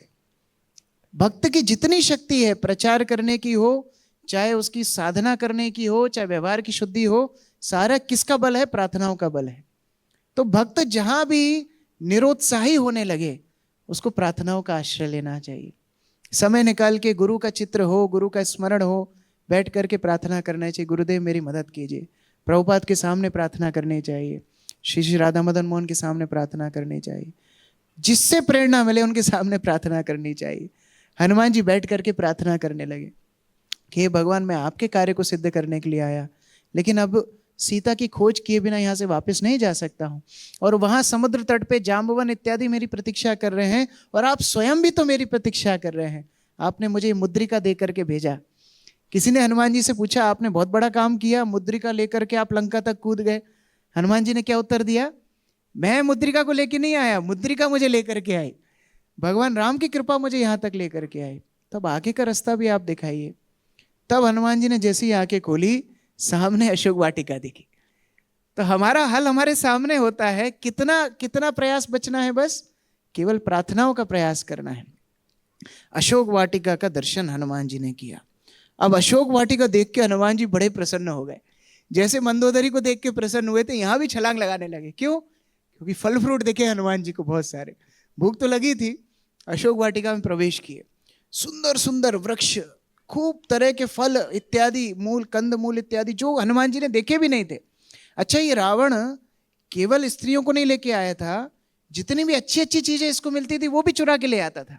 तो कहीं पेड़ अच्छा मिला वो भी लेकर के आया। कई लोगों की आदत होती है शॉपिंग करने की, काम हो नहीं हो वो घर में आना चाहिए, वो घर को भरना चाहिए हमको। तो रावण की प्रवृत्ति कुछ ऐसी थी, सब जगह से उठा उठा करके लेके आता था। वो तो शॉपिंग भी नहीं करता था, लूट के लेके आता था। तो हनुमान जी ने बहुत सारे पेड़ देखे, देखता देखता देखते देखते देखते हनुमान जी आगे जब बढ़े तो सारे के सारे वृक्ष प्रफुल्लित हो गए। उन्होंने देखा, अरे रोज हम लोग ये असुरों को देखते हैं, असुरियों को देखते हैं, आज एक वैष्णव का दर्शन हुआ है। सब पुष्प वृष्टि हनुमान जी के ऊपर करने लगे। तो हनुमान जी ने सोचा अपन ज्यादा लाइमलाइट में आ रहे हैं, नोटिस हो रहे हैं, फिर गड़बड़ हो जाएगी, कोई पकड़ लेगा। हनुमान जी ने छोटा सा रूप फिर से बना लिया, पेड़ों के बीच में छुप गए, और वहां अब सर्वप्रथम दर्शन हुआ माता सीता का। मैं कल भी चर्चा कर रहा था, पहले हनुमान जी सोच रहे थे कि क्यों इस सीता के पीछे इतना सब एंडेवर किया जा रहा है, इतनी खोज की जा रही है। जब सीता को देखा तब समझ में आया कि माँ सीता का क्या महत्व है। प्रणाम करने लगे, आदर से सिर अपने आप झुक गया। देखिए, जिस दिन भक्ति का रस हमारे जीवन में आएगा, जिस दिन वो अनुभव आएगा, उस दिन पता पड़ेगा ये जितना हमने संघर्ष किया है ना। सुबह हम लोग उठे, ठंड में आए, गर्मी में आए, बरसात में मंदिर आए, कितना परिश्रम ने किया, लोगों ने ताने मारे, सब सहन किया। ये सब का महत्व तब समझ में आएगा जब भक्ति का रस हमारे जीवन में साक्षात्कार होगा। शिला प्रभुपाद एक बार भवानंद प्रभु को बता रहे थे कि मैं तुमको भगवत धाम लेकर के जाऊंगा, और भगवत धाम जब लेकर के जाऊंगा तो तुम्हारा हाथ पकड़ के कृष्ण के हाथ में दे दूंगा, और हमेशा हमेशा के लिए कृष्ण के साथ तुम्हें छोड़ दूंगा। तो वो आनंद हमारी प्रतीक्षा कर रहा है, लेकिन उसके लिए परिश्रम हमें करना पड़ता है। हनुमान जी का सिर सम्मान से झुक गया। देखो पार्थक्यता, देखो मंदोदरी को देख करके हनुमान जी एक्साइटेड हुए, और यहां सीता देवी को देख करके उनके हृदय में भाव आए, उनके हृदय में सम्मान करने की प्रवृत्ति आई। तो माया हमें पागल बनाती है, माया हमें उछालती है, हम मत्त हो जाते हैं माया के भोग करने के लिए। लेकिन जब भक्ति जीवन में आती है, व्यक्ति सोबर बन जाता है, व्यक्ति बड़ा सहिष्णु बन जाता है, व्यक्ति बड़ा शांत हो जाता है। और उसी प्रभाव से हनुमान जी ने निश्चय किया कि मैं जाता हूं और माता सीता से मिलता हूं। माता सीता की स्थिति देख के हनुमान जी बहुत द्रवित हो गए, पूरा शरीर सूख गया था, आंखों से अश्रुपात हो रहे थे। और हनुमान जी सोचते हैं, देखो देखो, एक राजा की पुत्री है, एक राजा की पुत्रवधू है, भगवान राम की नित्य संगनी है, लेकिन इतने दुख में है। जब जीव भगवान से दूर होगा तो दुख में ही होगा। हनुमान जी बहुत विलाप करने लगे। 2 वाटिकाओं का वर्णन रामायण में है, एक अशोक वाटिका और एक पुष्प वाटिका। अशोक वाटिका का नाम क्या है? अशोक, जहां शोक नहीं होना चाहिए। लेकिन सीता जी शोक में है। क्यों? इतने सुंदर सरोवर हैं, इतना स्वर्णिम वस्तुएं वहां पर उपलब्ध हैं, इतने उद्यान हैं, पेड़ हैं, फल फूल हैं, सब कुछ है, लेकिन सीता माता शोक में है क्योंकि भगवान राम वहां नहीं है। और पुष्प वाटिका में ऐसा कुछ नहीं था, साधारण वाटिका, पुष्प लगे हुए हैं, इसलिए नाम है पुष्प वाटिका। लेकिन पुष्प वाटिका का गुणगान किया गया है क्योंकि वहां राम माता सीता को स्वीकार किए। प्रथम बार माँ सीता ने भगवान राम का दर्शन किया पुष्प वाटिका में। तो बाह्य वस्तुओं में आनंद नहीं है, भगवान राम की संगति में आनंद है। हनुमान जी सोचने लगे, जाऊं कैसे जाऊं, कैसा रूप बना करके जाऊं, बातचीत करूं कि नहीं करूं, नीचे जाऊं, डर जाए, चीखने लगे, असुर आ जाएं और गड़बड़ हो जाए। भगवान राम ने हनुमान जी को एक और बात बताई थी। भगवान राम ने हनुमान जी को बताया था कि जब मैं वन के लिए निकल रहा था तो माँ कौशल्या ने मुझे एक सीता की बात बताई जो मुझे भी नहीं पता थी। क्या बात बताई? कि एक बार माता कौशल्या कुछ चित्र सीता को दिखा रही थी, तो एक चित्र आया बंदर का, तो वो बंदर का चित्र देख करके सीता जी चीखने लगी, डर गई कि बंदर कभी देखा नहीं था।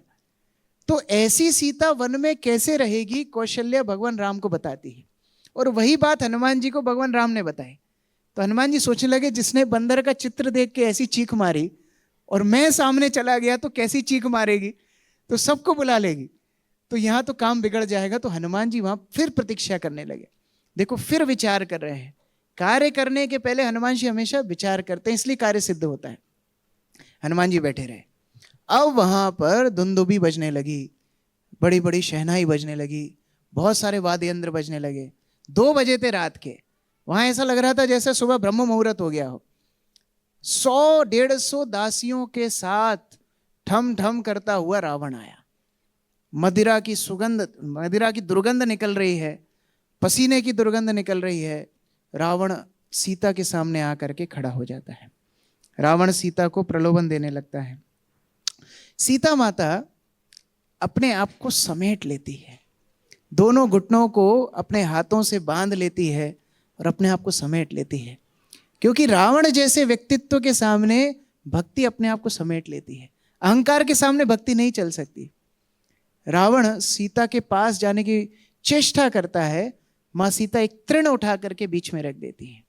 अब आचार्यों ने 13 कारण केवल तृण रखने के पीछे बताए हैं, उसके ऊपर 1 घंटा बात हो सकती है। कई कारण बताए कि तृण क्यों बीच में रखा। एक तो कारण है कि जब जयंत माता सीता के ऊपर आक्रमण करता है, उस समय भगवान राम ने तृण फेंक कर ही मारा था, और तृण फेंकने से वो तृण अस्त्र में कन्वर्ट हो गया और जयंत को पूरा ब्रह्मांड घुमा करके उसकी आंख को फोड़ दिया। तो मां सीता मानो चेतावनी दे रही हो कि ये तृण आप समझ लेना, कभी भी अस्त्र बदल सकता है और आपका विध्वंस कर सकता है। दूसरे आचार्य बोलते नहीं नहीं, तृण का मतलब ये है कि माता सीता बोल रही है कि जल्दी भगवान राम आके तुमको ऐसी धूल चखाएंगे, तुम रणभूमि में इसी तृण के समान पड़े होगे। कई कई व्याख्याएं दी है। रावण प्रलोभन देने लगा, और प्रलोभन देते देते बोलता है, देखो ये दासियों को देखो, ये सारी दासियां किसी की राजकन्याएं हैं, किसी की देवताओं की अप्सराएं हैं, सबको उठा उठा के लेके आया हूं, सब तुम्हारी सेवा करेंगी। और मंदोदरी भी साथ में थी, बोलती ये भी तुम्हारी दासी बना दूंगा, तुम मेरे साथ में विवाह कर लो, मेरे साथ रहने लगो। सीता देवी बहुत अपशब्द रावण को बोलती है। बहुत, वाल्मीकि रामायण में तो बहुत ही अपशब्द दिए गए, मेरे को बोलने में भी शर्म आ रही है, इतना सीता रावण को अपशब्द बोलती है। तो जहां पर अपशब्द बोलती बोलती बोलती रावण को क्रोध आ जाता है। रावण बोलता है, प्रलोभन से नहीं मान रही, 1 महीने का समय तुमको देता हूं, 1 महीने के अंदर अगर तुम अपना विचार नहीं बदलोगी तो मैं तुम्हें ब्रेकफास्ट में खा जाऊंगा, खत्म। अब लोग ऐसे भी हैं जो रावण की सराहना करते हैं, देखो रावण कितना शिष्टाचारी था, लेके गया बेचारा, लेकिन फोर्स थोड़ी किया उसने। अब अपने आप मान जाती तो कोई बात नहीं थी, मानी नहीं, वो सीता की गलती है। रावण को श्राप था, किसी भी कन्या को जबरदस्ती वो संग नहीं कर सकता था। तो उठा के लाया, लेकिन उसकी इच्छा के बिना नहीं कर सकता था, इसीलिए 1 महीने का समय दिया। और सारी जितनी असुरी वहां पर खड़ी थी उन सबको बोलती, राक्षसियों को, रावण बोलता है इसको कन्विंस करना तुम्हारा कर्तव्य है, अगर तुम इसको कन्विंस नहीं करोगे तो मैं तुमको भी खा जाऊंगा, ब्रेकफास्ट के साथ लंच भी होता है, तो लंच में तुम सबको खाऊंगा। 1 महीने की अवधि देके रावण चला गया। अब ये राक्षसी भी बड़ी भयानक थी, किसी की 3 आंखें थी, किसी की 5 आंखें थी, किसी की आंख ही नहीं थी, किसी का मुख मुख पे था, किसी का मुख हाथ में था, किसी का पेट में था, किसी का मुख ही नहीं था, किसी के 4 हाथ थे, किसी के हाथ ही नहीं थे, ऊट पटांग राक्षसियां थी। आप सोचो, पुष्प जैसी कोमल सीता, ये सब राक्षसियों के बीच में, और सब उसको डरा रही है। बोले रावण तो बाद में खाएगा, पहले तुमको हम खा जाएंगे, तुम क्यों नहीं मान रही हो बात। खूब प्रेशराइज करने लगी। हनुमान जी ऊपर से आग बबूला हो रहे थे, बोले अभी मार दूं, अभी काट दूं, अभी ये कर दूं, वो कर दूं, संयम रख रहे थे। और सीता वहीं पर जो वृक्ष था, उस वृक्ष को आलिंगन करके भगवान राम का नाम लेने लगी कि हे राम, आप कहाँ हो, क्या मेरी सूचना अभी तक आपको मिली नहीं, क्या जटायु ने आपको मेरी सूचना दी नहीं। लगता है शायद आपके आने के पहले ही जटायु ने देह त्याग कर दिया होगा, या फिर ऐसा भी हो सकता है आपको सूचना तो मिल गई होगी लेकिन आप समुद्र को लांग नहीं पाए होंगे। लेकिन ऐसा तो संभव नहीं है, समुद्र तो आपके क्रोध से ही भस्म हो जाएगा, तो आप समुद्र को तो लांग ही सकते थे। लेकिन कहीं ऐसा ना हुआ हो कि मैं आपको नहीं मिली हूं और आपके अंदर विरक्ति आ गई हो, आप हिमालय में जाकर के विरक्त बन गए हो और आपका पूरे संसार से विश्वास उठ गया हो। ऐसे कई कई कल्पनाएं सीता करके रो रही है। रुदन करते करते सारे उनके वस्त्र भीग गए। ऐसी अवस्था में एक राक्षसी वहां पर आती है। अभी अभी उसकी नींद खुली थी, अभी उनका टाइम हो गया जागने का। तो ये राक्षसी आई और ये राक्षसी बोलती है, अरे कोई इसको परेशान मत करो। ये कौन थी? त्रिजटा। त्रिजटा आकर के बोलती, कोई इसको परेशान मत करो, मैंने अभी अभी एक स्वप्न देखा है। क्या स्वप्न देखा है? एक बंदर आया और वो बंदर ने सारी लंका में आग लगा दी। हनुमान जी सोचने लगे तो मेरा इंट्रोडक्शन चल रहा है, मेरी बात चल रही है। अच्छा, हनुमान जी ने पहले सोचा था लंका को कुछ तो ध्वंस करके जाऊंगा, आइडिया दिया त्रिजटा ने, आइडिया यहां से मिला। अच्छा ऐसा करना है क्या? ठीक है, आग लगा दूंगा। तो यहां पर त्रिजटा बोलती है, मैंने स्वप्न देखा एक बंदर ने लंका में आग लगा दी और एक बड़े से सफेद हाथी के ऊपर भगवान राम बैठ करके आए और सीता को लेकर के साथ में चले गए, और रावण तो रणभूमि में मरा हुआ देखा। ऐसा जब स्वप्न देखा तो सारी राक्षसी टेंशन में आ गई। क्यों टेंशन में आ गई? कि रावण बाद में मरेगा, पहले तो हमको भेजेगा लड़ने के लिए, पहले तो हम मरेंगे, तो हम सबकी मृत्यु होने वाली है। अच्छा, जब ऐसी आसुरिक प्रवृत्ति के लोग टेंशन में होते हैं तो क्या करते हैं? क्या करते हैं? लोगों को बड़ा स्ट्रेस होता है, गम होता है, कोई छोड़ के चला जाता है, लोग क्या करते हैं? शराब पीते हैं। तो ये सारी असुरों ने दम मारो दम किया और सो गई। Ignorance is bliss. अपन सो जाओ, कोई मतलब नहीं है, आगे जो होगा देखेंगे। अब हनुमान जी को मौका मिला, आप सब सो गए हैं, रावण भी धमकी दे के गया है, अब तो तुरंत तो वापस आएगा नहीं। अब मैं सीता माता को सूचना दे सकता हूं। कैसे सूचना दूं? हनुमान जी सोच ही रहे थे कि माँ सीता ने सोचा कि शायद अब मेरा कोई आशा नहीं बची है, अब मुझे स्वयं को ही मार देना चाहिए। तो माँ सीता के केश बड़े लंबे थे, तो माँ सीता ने अपने केश से ही अपने गले में फांस लगाई और पेड़ में बांधने लगी, लटकने के लिए, आत्मदाह करने के लिए, आत्महत्या करने के लिए। ये देख के हनुमान जी डर गए, बोले अरे इतने दूर से आया, अगर पहले ही सीता नहीं रहती तो सूचना देता, और अगर जाके मैंने भगवान को बोला मेरे सामने आत्महत्या की तो ये तो क्रिमिनल केस मेरे ऊपर ही हो जाएगा। आत्महत्या केस में विटनेस को पहले पकड़ती है पुलिस, तो मेरा केस लग जाएगा। ये तो नहीं, अभी तुरंत कुछ करना है, क्या करूं क्या करूं क्या करूं। सोचने लगे एक ही चीज बचा सकती है। जब हम समुद्र तट पे बैठे थे, निराश हो गए थे, हम आत्महत्या करने के लिए सोच रहे थे, तो हमने राम कथा की थी, और वही राम कथा सुन के संपाति ने हमें आगे का रास्ता दिखाया। तो जब भी ऐसा विचार आए कि सारे द्वार बंद हो गए हैं, अभी कोई आशा नहीं बची है, एकमात्र भगवान की कथा ही बचाती है, तो अब मैं भगवान की कथा बोलना शुरू करता हूं। लेकिन कौन सी भाषा में बोलूं? अगर बंदर की भाषा में बोलूंगा तो माता सीता को समझ में आएगी नहीं, संस्कृत में बोलूंगा तो ये तो पूरी लंका में संस्कृत ही चलती है, तो माता सीता बोलेंगी कोई असुर सुना रहा है। तो एक काम करता हूं, अवधी भाषा में बोलता हूं। ये अवधी भाषा यहाँ किसी को आती नहीं है, और माता सीता अवधी भाषा सुन करके अयोध्या का स्मरण करेंगी, भगवान राम का स्मरण करेंगी, तो अपने आत्महत्या का विचार त्याग देंगी। ये एक निपुण सेवक है। श्रील प्रभुपाद जब अपनी अंतिम लीला कर रहे थे, अपनी शैया पर थे, तो उनके जो सेवक गण थे वो ये विचार करते थे कि प्रभुपाद को प्रसन्नता हम लोग कैसे दें। दवाइयाँ प्रभुपाद नहीं लेते थे, दवाई प्रभुपाद को पसंद नहीं थी, लेकिन तमाल कृष्ण महाराज थे, भक्ति चारू स्वामी महाराज थे, ये सब लोग सोचते थे हम लोग कैसे इनको प्रसन्नता दें। तो वो लोग पत्र पढ़ के सुनाते थे बुक डिस्ट्रीब्यूशन के। वो बोलते थे प्रभुपाद अमेरिका में इतनी पुस्तक वितरण हुई, प्रभुपाद यूरोप में इतनी पुस्तकों का वितरण हुआ, इंडिया में इतना अच्छा प्रचार चल रहा है। ये सुन के श्रील प्रभुपाद को प्रसन्नता मिलती थी। तो ये निपुण सेवक का लक्षण है, स्वामी को कैसे प्रसन्नता मिलनी चाहिए। हनुमान जी ने राम कथा कहना शुरू किया, बहुत सुंदर कथा सुनाना शुरू किया। सीता माता ने जैसे ही ध्वनि सुनी, सीता माता को एक विशेषता थी, वो ध्वनि सुन के व्यक्ति को पहचान जाती थी। अब आप बोलोगे रावण की ध्वनि क्यों नहीं पहचानी? जब रावण आया भिक्षाम देही, तब भी सीता समझ गई थी कि ये असुर है, ये साधु नहीं है। लेकिन माता सीता ने सोचा कि ये साधु भेष में आया है, और मैं जिस कुल से आती हूँ, रघुकुल की जो नीति है, साधु संतों का सम्मान करना है। लोग ये नहीं बोलेंगे कि सीता ने असुर को भिक्षा नहीं दी, लोग यही बोलेंगे देखो ब्राह्मण आया था भिक्षा नहीं दी। तो कुल का सम्मान रखने के लिए भिक्षा देने के लिए गई थी। सीता को ध्वनि सुनकर ही पहचान गई थी कि असुर है। लोगों की ध्वनि से उनके विचारों की पहचान होती। कई लोगों की ध्वनि ऐसी होती है कि कान बंद करने पड़ते हैं, कान में से खून निकलने लगता है। और कई लोगों की ध्वनि इतनी इतनी मधुर होती है, वो ध्वनि सुन के व्यक्ति का सारा ताप, व्यक्ति का सारा जो थकान है वो उतर जाती है। कई वैष्णवों के उदाहरण हैं, जैसे गुरु महाराज भी जब किसी को फोन लगा करके एक बार उसका नाम ले देते थे, उसका सारी वो समस्या बोलने की अब जरूरत ही नहीं है, जो एक बार नाम ले दिया काम खत्म। तो ध्वनि सुन के ही माँ सीता समझ गई कि ये बहुत पवित्र व्यक्ति कोई गा रहा है।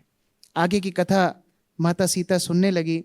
हनुमान जी छुपे थे और एक व्यक्ति जो भगवान की कथा करना चाहता है, उसका गुण हनुमान जी अपने उदाहरण से सिखा रहे हैं। क्या गुण सिखा रहे हैं? जब कोई व्यक्ति भगवान की कथा करता है, उसको छिपा रहना चाहिए, उसको भगवान की कथा को आगे रखना चाहिए, खुद को नहीं। कई बार लोगों को प्रवचन देने बोलो तो अपनी कथा बताना शुरू करते हैं। वास्तव में वक्ता को भगवान को आगे रखना है, स्वयं की बड़बड़ाई नहीं करना है। हनुमान जी ने अपने आप को छुपाया और भगवान राम की कथा को आगे रखा। माँ सीता सुनते सुनते इतने आनंद में, लंका में इतने महीनों से है और विचार कर रही है, आज मुझे भगवान राम की कथा सुनने को मिल रहा है, मैं इस व्यक्ति को देखना चाहती हूँ, मैं देखना चाहती हूँ। माता सीता ढूंढने लगी, इधर उधर परीक्षा करने लगी। उसी समय पे हनुमान जी सोचते हैं अब सही मौका है आगे जाने का। तो एक पत्ता हटाया, छोटे से रूप में तो थे ही, एक पत्ता हटाया और छोटा सा अपना मुख बाहर निकाला।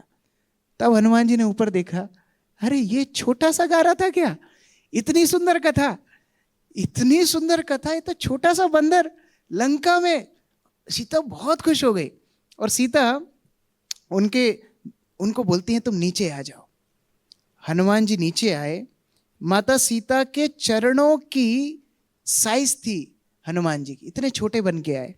माता सीता ने सोचा कि मैं शायद स्वप्न देख रही हूँ, ये छोटा सा बंदर कैसे समुद्र लांग के आया होगा और कैसे राम जी की पूरी कथा बता रहा है, शुरू से पूरी बताई थी, अयोध्या से लेके वनवास की सारी कथाएं, और कैसे सीता के हरण के बाद भगवान राम विरह में, सारी कथा बताई थी। तो सीता ने सोचा ये कथा बंद क्यों हो गई, और सुनना है मुझे। तो माता सीता बोलती है ऐसे तो ये सुनाएगा नहीं। तो माता सीता बोलती हैं तुम जरूर रावण हो, जानबूझ के तुम जरूर रावण हो, तुम भगवान राम के भक्त नहीं हो। हनुमान जी ने लो कर लो बात, अरे इतनी अच्छा पूरा लेक्चर दिया, मेरे पे लांछन लगा रही है। तो माता सीता ना एजुटेट करने में बड़ी निपुण है। लक्ष्मण को ऐसे वचन बोले थे, बेचारा छोड़ के गया हिरण के पीछे, तो ऐसे तीक्ष्ण वचन बोलने में माता सीता बड़ी निपुण है। ये गुण शायद महिलाओं में वहीं से आया होगा, जो भी है। तो माता सीता ऐसे वचन बोली, जरूर तुम असुर हो। लेकिन हनुमान जी एजिटेट नहीं हुए। हनुमान जी बोले नहीं माता, मैं तो भगवान का दास ही हूँ। बोले अगर तुम वास्तव में भगवान के दास हो तो भगवान राम के सुंदर रूप का वर्णन करो। लीला तो सुनाया, लेकिन गुण सुनना चाहती हूँ, रूप का वर्णन सुनना चाहती हूँ। हनुमान जी समझ गए मुझे माता धोखा दे रही है, मुझसे सुनना चाहती है। एक एक अंग का आंख बंद करके हनुमान जी वर्णन कर रहे हैं। एक एक अंग इतना सुंदर है कि अगर एक अंग को कोई दर्शन करे तो दूसरे अंग पे जाए ही ना, वहीं अटक जाए। अगर कोई चरणों के नाखून का दर्शन करे तो ऊपर बढ़ ही नहीं पाए, क्योंकि वही इतने सुंदर है, ऊपर देखने की इच्छा ही ना हो। इतना सुंदर वर्णन हनुमान जी भगवान राम के स्वरूप का करते हैं, माता सीता की अश्रुओं में, आंखों में अश्रु आ जाते हैं। तब वो माता सीता हनुमान को आशीर्वाद देना चाहती है, हनुमान जी को अपना पुत्र कह करके संबोधित करती है। एक वीडियो भी थी, मैं उसको स्किप कर रहा हूँ। हनुमान जी बोलते हैं कि माता सीता आप कुछ पूछना चाहती हो? माता सीता बोलती हैं अच्छा अभी भगवान राम कैसे हैं? आपने वर्णन तो बहुत अच्छा सुनाया, अभी भगवान राम कैसे है? अब हनुमान जी सोचने लगे फंस गया।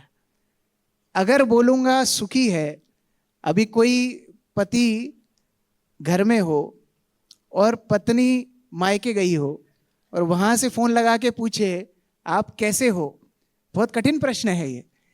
क्योंकि बेचारा बोले मैं अच्छा हूँ, फंस गया। बोले अच्छा मतलब मेरे बिना अच्छे रहते हो तुम? और अगर वो बोले कि मैं बहुत दुखी में हूँ तो बोलेगी मैं अभी वापस आ रही हूँ। दोनों में समस्या है। तो हनुमान जी सोचे अरे ये प्रश्न तो बड़ा खतरनाक है, क्या बोलूँ? उन्होंने सोचा नहीं, माता सीता को सही बात बतानी चाहिए। हनुमान जी बोलते हैं बहुत दुखी है, इतने दुखी हैं कि पूरा शरीर सूख गया है। अगर एक मुद्रिका पहनने की जो साइज थी अभी वो कंगन की साइज बन गई है, इतने पतले भगवान राम हो गए हैं। तो आपके विरह में भगवान राम दिन रात क्रंदन करते हैं, पेड़ों से बात करते हैं, कई बार समुद्र को, कई बार सूर्य को देखने लगते हैं, कई बार वन को देखने लगते हैं, और बार बार पूछते हैं सीता कहाँ है, सीता कहाँ है। ऐसी गति भगवान राम की है। ये सुन के माता सीता भी क्रंदन करने लगती है। अब सीता सोचती हैं कि मैं कैसे भगवान राम के निकट जाऊंगी। तब हनुमान जी को मुद्रिका का स्मरण आता है। मुद्रिका निकाल करके माँ सीता को देना चाहते हैं। और हनुमान जी की शीलता देखिए कि हनुमान जी सोचते हैं मैं ऐसे दूंगा तो ऐसा लगेगा माता सीता भिक्षुक है और मैं उनको राम दे रहा हूं, जबकि राम तो उनके ही है, मैं तो बीच में आया। तो ऐसे हाथ में रख के मुद्रिका आगे बढ़ा रहे हैं, और माँ सीता उस मुद्रिका को उठाती है, रोने लगती है। और माँ सीता भी वही कथा सुनाती है कि आपको पता है मुद्रिका ने हमको बहुत बार मिलवाया है। हनुमान जी बोले हाँ, भगवान ने मुझे बताया था। हनुमान जी बोलते हैं अभी आप चिंता मत कीजिए, मैं आ गया हूं, मैं अभी के अभी आपको लेके भगवान राम के पास चला जाऊंगा। अब माँ सीता ने हनुमान जी को देखा, ये छोटा सा, ये ग्लास बराबर हनुमान जी। अब हनुमान जी को माँ सीता बोल रही है क्या हनुमान जी, आपकी जो राम जी की पूरी वानरों की सेना है, सारे आपके बराबर के ही बंदर है क्या? हनुमान जी बोलते नहीं नहीं, मैं सबसे बड़ा हूं, बाकी मेरे से छोटे हैं। सीता ही सोच लगी अरे तुम्हारा यही साइज है क्या? हनुमान जी बोलते नहीं, ये मेरा साइज नहीं है, मेरा साइज उतना है जितना राम की सेवा के लिए उपयुक्त हो। जहां छोटा बनना है मैं छोटा बन जाता हूं, जहां बड़ा बनना है मैं बड़ा बन जाता हूं। मेरी योग्यता क्या है? ना रूप है, ना कुल है, ना विद्या है, ना शालीनता है, कोई गुण नहीं है, फिर भी रामचंद्र हमको स्वीकार करते हैं। ये रामचंद्र की विशेषता है। भागवत में ये श्लोक आता है पंचम स्कंद में। तो भगवान राम हमको स्वीकार करे हैं, यही हमारी विशेषता है। माता सीता अपना सारा दुख छोड़ करके हनुमान जी को आशीर्वाद देना शुरू करती है। हनुमान जी को माता सीता बोलती है आज से तुम सबसे बलिष्ठ हो जाओ, आज से तुम्हारे अंदर सारी शीलता आ जाए, सारे वैष्णव जो व्यवहार हैं वो सारे तुम्हारे अंदर आ जाएं, तुम्हारा अजरता हो, तुम कभी बूढ़े ना हो, तुम अमर हो जाओ, कभी तुम मरो ना, और सारे गुणों की खदान तुम हो जाओ। हनुमान जी बोले अरे आप तो हमको चीटिंग कर रही हो, ये सब थोड़ी चाहिए, ये सब तो देवताओं ने भी हमको दे रखा है, कुछ और दो, नया दो। तब सीता जी मुस्कुराती हैं और बोलती है जिस तरह भगवान राम मुझे प्रेम करते हैं उतना ही प्रेम तुमसे करे। हनुमान जी बहुत प्रसन्न हो गए, उछलने लगे, कूदने लगे। फिर माता सीता को बोलते हैं देखिए अब तो आपको विश्वास है ना कि मैं आपको ले जा सकता हूं, तो आइए मेरी पीठ पे बैठिए, आपको उड़ा के ले जाऊंगा भगवान राम के पास, बाद में इन सबको हम देख लेंगे। माँ सीता बोलती अरे तुम इतने बड़े बन जाओगे, सीट बेल्ट तो है नहीं, तो मैं उड़ूंगी, तुम उड़ोगे, मैं नीचे गिर जाऊंगी समुद्र में तो क्या होगा, और तुम जाओगे तो असुर लोग नहीं देखेंगे क्या, वो आक्रमण करेंगे। हनुमान जी बोलते चिंता मत करो, हमको उड़ाने की बहुत प्रैक्टिस है। एक कंधे पे राम जी को बिठाया था, एक को लक्ष्मण बिठा, गिरे नहीं वो, एकदम सेफली लैंडिंग कराया था हमने ऋषिमुख पर्वत पे। तो हमारी प्रैक्टिस है, हम गिराएंगे नहीं आपको, और असुरों का तो हम वैसे ही खात्मा करने वाले हैं, वो आप चिंता मत कीजिए। तो बोलती नहीं लेकिन तुम पर पुरुष हो, तुमको हम स्पर्श थोड़ी कर सकते। हनुमान जी बोले अभी तो आपने तात बोला, अभी पुत्र बोला, तो माता पुत्र को तो स्पर्श कर सकती है, उसमें क्या दिक्कत है, आप हमारे साथ जाओ। तब सीता बोलती है नहीं, जब इतिहासकार इतिहास लिखेंगे तो क्या लिखेंगे कि राम वन में आए और एक असुर उनकी पत्नी को ले गया और एक बंदर वापस ला के दे गया, और राम जी क्या कर रहे थे, ताली बजा रहे थे। तो ये भगवान राम का सम्मान होगा। इसलिए भगवान राम को बोलना कि अगर मुझे बचाना है तो वो स्वयं आए। जब हम चित्रकूट में थे और जब भगवान राम मेरा श्रृंगार कर रहे थे पुष्पों से, भगवान राम श्रृंगार करके मेरी गोदी में लेट गए। इंद्र का पुत्र जयंत कौआ का रूप लेकर के आया और उसने मुझे प्रहार किया, मुझे परेशान करने का प्रयास किया। तब भगवान राम ने ब्रह्मास्त्र समान अस्त्र उसके पीछे छोड़ दिया, और ऐसे जयंत पूरे ब्रह्मांड में घूमता घूमता जब आश्रय लेने आया तब भी उसकी आंख फोड़ दी। उस जयंत ने तो एक क्षण के लिए मुझे स्पर्श किया था, ये रावण तो मुझे पूरा उठा करके यहाँ लेकर के आ गया, इतने महीनों से यहाँ रखा है, फिर भी राम कुछ क्यों नहीं कर रहे हैं। अभी तो रावण ने मुझे 1 महीना दिया है, मैं भगवान राम को 1 महीना दे रही हूँ। 1 महीने के भीतर अगर भगवान राम यहाँ नहीं आए तो मैं आत्महत्या कर लूंगी। ये संदेश भगवान राम को देना। अब ये 30 दिन का हिसाब भी है। 3 दिन हनुमान जी को लगे यहाँ पर लंका दहन करके वापस जाना, और फिर वहां पर सबके साथ सम्मान करना जाम्बवन इत्यादि के साथ। 12 दिन लगे भगवान राम की सेना को समुद्र तट तक आने में, 12 दिन लगे किष्किंधा से। और 3 दिन लगे जहां राम समुद्र की वंदना कर रहे थे कि रास्ता दे दो, रास्ता दे दो, 3 दिन लगे। और उसके बाद 5 दिन लगे पुल बनाने में। तो कितने दिन हो गए? 3, 12, 15, 5, 23, और 7 दिन का युद्ध। तो 7वें दिन रावण मरा। तो एग्जैक्ट 30 दिन में काम खत्म हुआ, तब सीता को जाके सूचना मिली कि राम आपको बुलवा रहे हैं। तो एग्जैक्ट 30 दिन। तो लोग बोलते हैं अरे आप लोग एडवेंचर मूवी देखो, थ्रिलर मूवी देखो, इससे बड़ा थ्रिलर क्या होगा? एकदम कट टू कट। वो ऐसा होता है ना मूवी में, एकदम वो बंदूक चला दिया फिर रजनीकांत गोली पकड़ लेता है।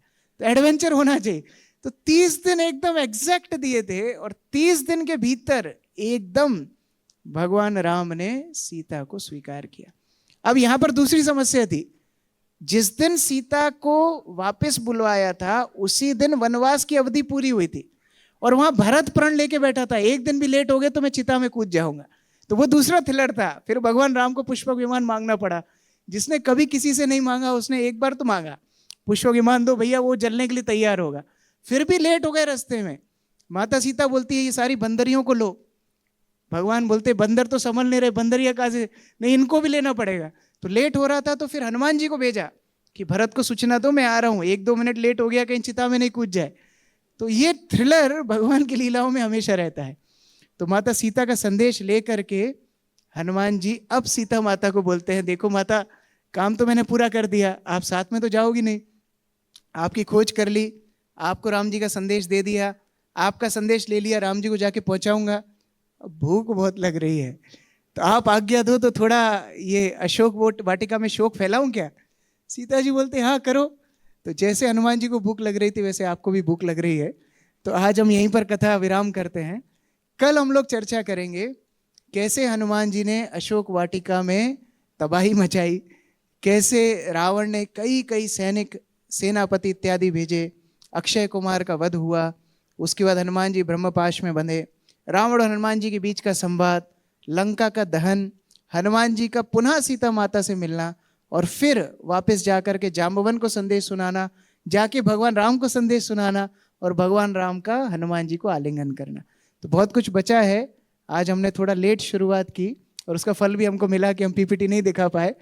तो कल हम लोग ठीक 6:30 बजे शुरू करेंगे, 6:15 पे कीर्तन शुरू करेंगे, 6:30 पे कथा डॉट शुरू करेंगे, क्योंकि कल बहुत सारी बातें हमको चर्चा करनी है। और आज की पीपीटी को भी फास्ट फॉरवर्ड में दिखाएंगे और फिर कल की पीपीटी भी चर्चा करेंगे। हरे कृष्ण। जगत गुरु शील प्रभुपाद की जय, समवेत भक्त वृंद की, राम लक्ष्मण सीता हनुमान की, निताई गौर प्रेमानंदे। हरे हरि बोल। हरे कृष्ण। किसी का कोई प्रश्न है? Any question?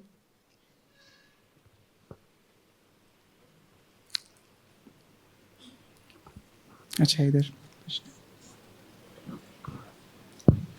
हरे कृष्णा प्रभु जी, धन्यवाद प्रणाम। थैंक यू सो मच प्रभु जी फॉर द वंडरफुल क्लास।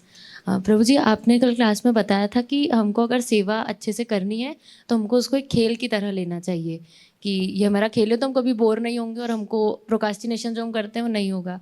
पर हम उस सेवा को खेल की तरह ले भी ले, पर जब वो सेवा स्टार्ट हो तो हम सेवा को उस प्रायोरिटी पे कैसे रखें कि इस मतलब सेवा ही मेरी फर्स्ट प्रायोरिटी है? देखिए, जो हनुमान जी ने किया, विचार करना चाहिए। भक्त को हमेशा एनालिसिस करना चाहिए कि मान लो मैं सेवा नहीं करूंगा तो मैं करूंगा क्या? मैं सोऊंगा, मैं इंद्र तृप्ति करूंगा, मैं लोगों की बुराई करूंगा, तो इससे अच्छा तो मैं सेवा कर लेता हूँ। एक बार हम लोग जब वॉइस में थे तो मेरी बहुत तबीयत खराब थी, तो मैं ऊपर बैठ के जब कर रहा था, तो एक भक्त थे हरि भक्ति प्रभु, वो मुझे बुलाने के लिए आए कि आप चलिए मंदिर में चलिए। तो मैं बोला प्रभु जी मेरी तबीयत बहुत ख़राब है, मैं जब कर रहा हूँ बार बार नींद आ रही है। तो बोले देखो सोना ही है तो मंदिर में बैठ के सो, तो क्या सभी वैष्णव की कृपा मिलेगी। तो इस तरह हमको साइकोलॉजिकल अपने आप को कन्विंस करना चाहिए कि अगर मैं ये नहीं करूँगा तो मैं करूँगा क्या। कई बार भक्तों के मन में आता है ना, आज से मंदिर नहीं आऊँगा, भक्तों के पास नहीं जाऊँगा, बहुत झमेला है यहाँ पर, किनारे किनारे रहो, अपनी भक्ति करो। तो उनको ये सोचना चाहिए ठीक है मंदिर नहीं आऊँगा तो कहाँ जाऊँगा, फिर दम मारो दम करने जाऊंगा। तो इसीलिए मंदिर आना चाहिए। तो ये एनालिसिस भक्त को करना चाहिए कि अगर कृष्ण नहीं तो क्या। हम लोग चर्चा कर रहे थे प्रभुपाद जी का फेमस पास टाइम। प्रभुपाद जी को किसी ने पूछा अगर कृष्ण नहीं है तो क्या होगा, तो प्रभुपाद ने उल्टा प्रश्न पूछा, अगर कृष्ण है तो क्या होगा। मैं तो अपना जीवन आनंद से जी रहा हूं और मरने के बाद कृष्ण के पास चला जाऊंगा, लेकिन कृष्ण है तो तुम्हारा क्या होगा मरने के बाद, तुम्हें यमराज फ्री में मिलेंगे कृष्ण के। तो इसीलिए ये एनालिसिस भक्त को हमेशा करना चाहिए कि ठीक है सेवा को प्रायोरिटी नहीं दूंगा तो नेक्स्ट क्या करूंगा, तो तब समझ में आएगा कि इससे अच्छा मैं सेवा ही कर लेता हूँ। ये भावना होनी चाहिए। थैंक यू प्रभु जी। यस जी कृष्णा प्रभु जी, दंडवत प्रणाम। मेरा ये प्रश्न है कि रावण को श्राप मिला था कि वो किसी भी स्त्री को छू नहीं सकता था, परंतु उसको श्राप मिला था कि वो किसी को भी बलवत संग नहीं कर सकता था, उसको जबरदस्ती अपने महल में नहीं रख सकता था। ये श्राप था। तो सीता मैया को वो उठा के कैसे लाया था? उसने उठाया क्योंकि श्राप ये था कि बलवत रख नहीं सकता था अपने साथ, अपनी पत्नी नहीं बना सकता था ऐसा। तो लाता था, फिर थोड़े टाइम डिटेंशन सेंटर में छोड़ देता था कि अभी अपने आप फ्रस्ट्रेट होके बोलेगी कबूल है कबूल है कबूल है ऐसा। तो कबूल है नहीं हुआ, तो इसलिए वो काम नहीं बना। Thank you Prabhu ji. Hare Krishna. Adya same question है। और कोई? अच्छा यहाँ पीछे प्रश्न है।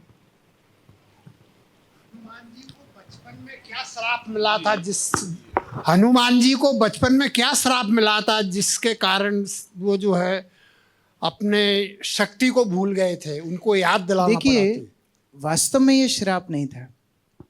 क्या होता है, हर वस्तु के लिए एक उपयुक्त समय होता है। हनुमान जी को सभी देवी देवताओं ने खूब आशीर्वाद दिया, लेकिन उस समय वो बालक थे। जब चीजें समय से पहले किसी को मिल जाती है तो उनका उपयोग जिस दिशा में होना चाहिए वहां नहीं होता, और वही हुआ। हनुमान जी फिर संतों को गायत्री कर रहे हैं, पैर खींच देते थे पानी में, कभी किसी को परेशान करते थे, कभी किसी को परेशान करते थे। तो ऐसा नहीं कि उनका संतों के प्रति दुर्व्यवहार था, वो बाल स्वभाव है, बालक एक जगह पर बैठ नहीं सकता। इसलिए देखिए माता पिता को जब संतान होती है तो संतान का पूरा अधिकार है माता पिता की संपत्ति पे, है कि नहीं। लेकिन बच्चों को जब तक बड़ा नहीं होते देखते तब तक देते नहीं है। आप सब माता पिता हो यहाँ पर ब्रह्मचारी को छोड़ के, ब्रह्मचारी का वैसा पूरा समाज ही बच्चे होते हैं। तो जो माता पिता है बच्चों को अभी तक आपने बताया कि आपकी तिजोरी में कितना है, लॉकर में कितना है, बताया? सब मुस्कुरा रहे हो, देखो। प्रॉपर्टी क्यों नहीं बताई अभी तक? आपको पता है, अभी से हम बता देंगे ना ये पढ़ना लिखना छोड़ देंगे। लगा रहे अपने पापा की इतनी संपत्ति, पढ़ने की जरूरत क्या है, हम तो इंटरेस्ट डालेंगे, बैंक से इंटरेस्ट आएगा, उससे अपना जीविका चला लेंगे। तो जानबूझ के माता पिता बच्चों को नहीं बताते हैं क्योंकि वो सोचते हैं कि ये पहले मैच्योर हो जाए, उसके बाद हम बता देंगे तो ये वस्तु का ठीक दिशा में उपयोग करेंगे। तो हनुमान जी को वास्तव में श्राप नहीं था, लेकिन हनुमान जी को ये आवरण कर दिया कि आप अपनी शक्तियों को तब तक भूल जाएंगे जब तक इनका उपयोग भगवान की सेवा में ना लगे। और काश ये आशीर्वाद हम सबको मिलता, काश ये श्राप हम सबको मिलता। क्योंकि देखो वाणी में शक्ति है लेकिन वो भगवान का नाम नहीं ले रही है, आंखों में शक्ति है लेकिन भगवान का दर्शन नहीं कर रही है, कानों में शक्ति है लेकिन हम बॉलीवुड का सॉन्ग सुन रहे हैं। हर इंद्रियों में शक्ति है लेकिन राम की सेवा में नहीं लग रही है। अगर हमें भी आशीर्वाद होता तो कितना अच्छा होता। अभी हमारे मंदिर में एक बहुत वरिष्ठ भक्त थे, अभी लंदन में रहते हैं, राधा विनोद प्रभु, ये मंदिर के अध्यक्ष थे। तो उन्होंने इतनी सेवा की, लंदन मंदिर भक्ति वेदांत मैनर में लाखों लोग जन्माष्टमी आते हैं, लाखों। हम लोग तो खुश हो जाते हैं 10,000 लोग मंदिर में आए, लेकिन वहाँ लाखों लोग आते हैं विदेश में, लंदन में। और वो पूरा आयोजन देखते थे, उधर की फंड रेजिंग का, डोनर केयर का, VIP केयर का बहुत परिश्रम करते थे। तो जो जन्माष्टमी वो सेवा कर रहे थे तो उनके मुख से एक बार निकल गया कि अरे इतनी सेवा कर रहा हूँ, जन्माष्टमी के बाद आराम से सोऊंगा, जन्माष्टमी तक सेवा करूँगा। और पता नहीं भगवान ने उनके वचन सुन लिए, जन्माष्टमी के बाद उनको स्ट्रोक आ गया। और ऐसा स्ट्रोक आया उनकी आधी बॉडी पैरालाइज हो गई। अभी वो शब्द बोलते हैं तो समझ में नहीं आता क्या बोल रहे हैं, खाना मांग रहे हैं कि पानी मांग रहे हैं, समझ में नहीं आता। जो उनके साथ पूरा दिन रह रहे हैं उनको थोड़ा समझ में आता है, लेकिन सामान्य व्यक्ति को बात ही समझ में नहीं आती। एक चीज स्पष्ट है, वो कीर्तन करते हैं, और जब वो कीर्तन करते हैं तो पता ही नहीं पड़ता कि इनको कोई समस्या है। हरे कृष्ण महामंत्र तो एकदम स्पष्ट है। अब ये बताइए, ये श्राप हुआ कि वरदान हुआ? ये वास्तव में वरदान हुआ। उसी प्रकार से हनुमान जी की शक्तियों को आवरण कर दिया गया कि जब राम की सेवा में लगेगी पुनः जागृत हो जाएगा, तो उसको श्राप बोला गया है। और कोई पीछे प्रश्न है? हरे कृष्णा प्रभु जी, दंडवत प्रणाम। प्रभु जी, कल आपने हनुमान जी के बारे में बताया था कि अहंकार और ईर्ष्या काउंट से उनका सामना हुआ था।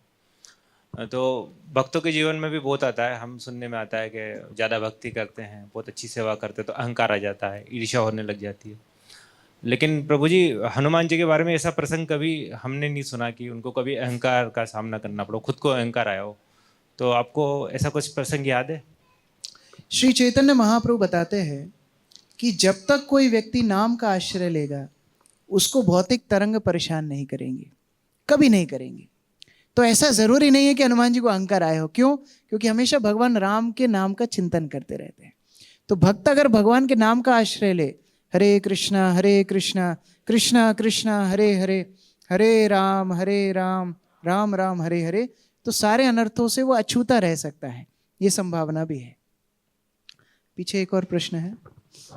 राधे राधे प्रभु जी, जैसा आपने बताया कि हनुमान जी जब अशोक वाटिका के पहले विभीषण जी से मिलते हैं और एक हताशा की स्थिति आती है और वो प्रार्थना करते हैं तो उन्हें पुनः सामने अशोक वाटिका के दर्शन होते हैं। तो प्रभु जी, कई बार ऐसा होता है कि हमारे जीवन में हम हताश होते हैं, प्रार्थना करते हैं, लेकिन हमें प्रत्युत्तर या संकेत नहीं मिलता है भगवान की ओर से। वो भी भगवान का संकेत है कि अभी चुपचाप बैठो थोड़े समय के लिए, ये भी संकेत है। हम लोग प्रार्थना कर रहे हैं, भगवान मैं मर्सिडीज लेना चाहता हूं, क्यों नहीं मिल रही है, क्यों नहीं मिल रही? भगवान बोले चुपचाप बैठो, अभी नहीं मिलेगी। तो उत्तर ना आना भी उत्तर है, ये प्रतीक्षा करना भी एक उत्तर है। तो जब हम प्रार्थनाएं करते हैं, भगवान हमको तुरंत उत्तर नहीं देते हैं, ये हमको समझना चाहिए। भगवान चाह रहे हैं हम प्रतीक्षा करें, सही समय आने पर हमको वस्तु मिलेगी। हरे कृष्ण। आगे। हरे कृष्णा प्रभु जी, मेरा सवाल ये था कि अगर मान लीजिए हम किसी और संप्रदाय के संत को कह रहे हैं मायावादी और सही मायने में वो संत हैं, तो क्या हमको संत अपमान का वो पाप नहीं लगेगा? हाँ, ये विचार इसलिए कोई सामान्य व्यक्ति नहीं कर सकता। जैसे मानो कोरोना किस किस को हुआ था, हाथ खड़ा करो। कोरोना किस किस को हुआ था? Very good. तो कोरोना जब हुआ था और आपके काम वाली बोले लग रहा है आपको कोरोना हुआ है, आप मानोगे? आप मानोगे नहीं। जब वो टेस्ट होता है, नाक में घुसाया, फिर टेस्ट की रिपोर्ट आई, हाँ कोरोना ही है, तब माना। मान लो कोई चलता फिरता आदमी, उसको कोई ठेला वाला बोले लग रहा है आपको कैंसर है, आप क्या करोगे? झाड़ू उठा के उसको पीटोगे। तेरे को क्या मालूम है कैंसर क्या होता है, राइट? लेकिन डॉक्टर जो कैंसर स्पेशलिस्ट है वो टेस्ट करे, बायोप्सी करे, फिर बताए आपको कैंसर है, तब फिर मानना पड़ेगा आपको कैंसर है। उसी तरह हमारा अधिकार नहीं है, हम चलते फिरते किसी संत को नहीं बोल सकते अरे मायावादी जा रहे हैं, ये अपराध हो जाएगा।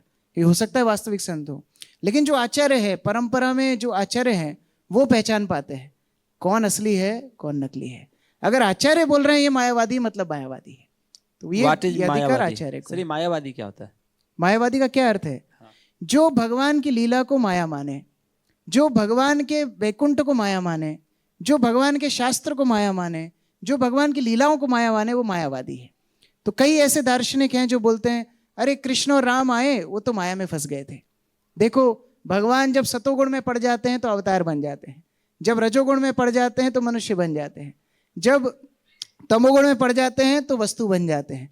तो ये उनकी व्याख्याएं होती हैं। जबकि भगवान क्या बोलते हैं? मत्तः परतरम नान्यत् किंचिद अस्ति धनंजय, मुझसे श्रेष्ठ कोई नहीं है। तो अगर भगवान माया में पड़ गए, मतलब माया भगवान से श्रेष्ठ हो गई, तो वहां पर फिर सिद्धांत का विरोधाभास हो जाता है। तो उस सिद्धांत को मायावाद बोला जाता है। कुछ संतों का कहना होता है कि भगवान मतलब एक ही ईश्वर जो है अलग अलग भगवान के रूप में आते हैं, जैसे शिव और विष्णु में कोई अंतर नहीं है, ऐसे भी कहते हैं। बिल्कुल सही है, शिव और विष्णु में बिल्कुल अंतर नहीं है। जैसे एक ही तत्व अलग अलग कार्यों के लिए अलग अलग रूप बनाते हैं। वास्तव में हम में और भगवान में भी अंतर नहीं है, लेकिन गुण की दृष्टि से, मात्रा की दृष्टि से नहीं। हम भगवान के अंश हैं। जैसे आग जल रही है, प्रज्वलित है, आग से एक चिंगारी निकलती है, वो भी आग है, लेकिन वो चिंगारी आग के ऊपर आश्रित है। चिंगारी आग से बाहर निकलेगी, राख बन जाएगी। उसी तरह जीव भगवान के अंश हैं, गुण वही है लेकिन भगवान के ऊपर निर्भर है। तो उसी तरह भगवान के अवतार भी अलग अलग रूपों में हैं, लेकिन उनमें भेद करना हमारा अधिकार नहीं है। धन्यवाद गुरु जी। पीछे और प्रश्न है?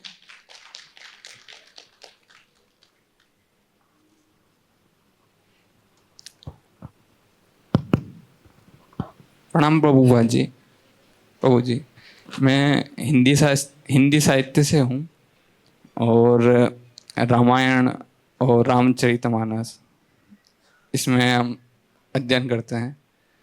तो वाल्मीकि के जो राम है और तुलसीदास जी के जो राम है, उनमें जो मानवीयता और तुलसीदास जी के जो राम में ईश्वरीयता, दोनों में कथा में भी अंतर है और जो चित्रण किया गया उसमें भी अंतर है। तो उसको किस प्रकार से देख सकते हैं भक्ति मार्ग के रूप में, क्योंकि तुलसीदास जी भक्ति मार्ग के ऊपर चलते हैं। देखिए, भगवान हर भक्त के भाव के हिसाब से अपने रूप को दिखाते हैं। जाकी रही भावना जैसी, प्रभु मूरत देखी तिन तैसी। ये भगवान का भक्तों के प्रति प्रेम है। जैसे मानो एक माता है, एक माता के 4 बच्चे हैं। एक को मोमो खाना पसंद है, एक को साउथ इंडियन डोसो खाना पसंद है, एक को चाइनीज पसंद है, एक को दाल बाटी पसंद है। अब माता क्योंकि चारों बच्चों से प्रेम करती है, माता सबके पसंद का आइटम बनाएगी। कभी कभी डोसा भी बनाएगी, कभी कभी दाल बाटी भी बनाएगी, कभी कभी मोमोज भी बनाएगी, कभी कभी चाइनीज भी बनाएगी। सही है? उसी तरह भगवान राम अपने हर भक्त के सामने अलग रूप से अपने आप को दिखाते हैं। कई भक्तों का भावना अलग अलग रूप में दिखती है, लेकिन लीला की दृष्टि से वो एक ही तत्व है। तो वाल्मीकि का जो भाव है उसके अनुसार राम जी को जिस तरह उन्होंने देखा उसको लिपिबद्ध किया। जिस तरह तुलसीदास जी का भाव है उस तरह लिपिबद्ध किया। कोई और आचार्य, कई कई रामायण है, ये तो 2 ही रामायण है। तमिल में भी रामायण है, तेलुगु में भी है, बांग्ला में भी है। कई संतों ने अपने अपने हिसाब से भगवान राम को लिखा, लेकिन वो स्पेकुलेशन नहीं है, मनोकल्पना नहीं है। उन्होंने लीला श्रवण की अपने आचार्यों से, लेकिन जिस भावना से उसको देखा उसका वर्णन उन्होंने कर दिया।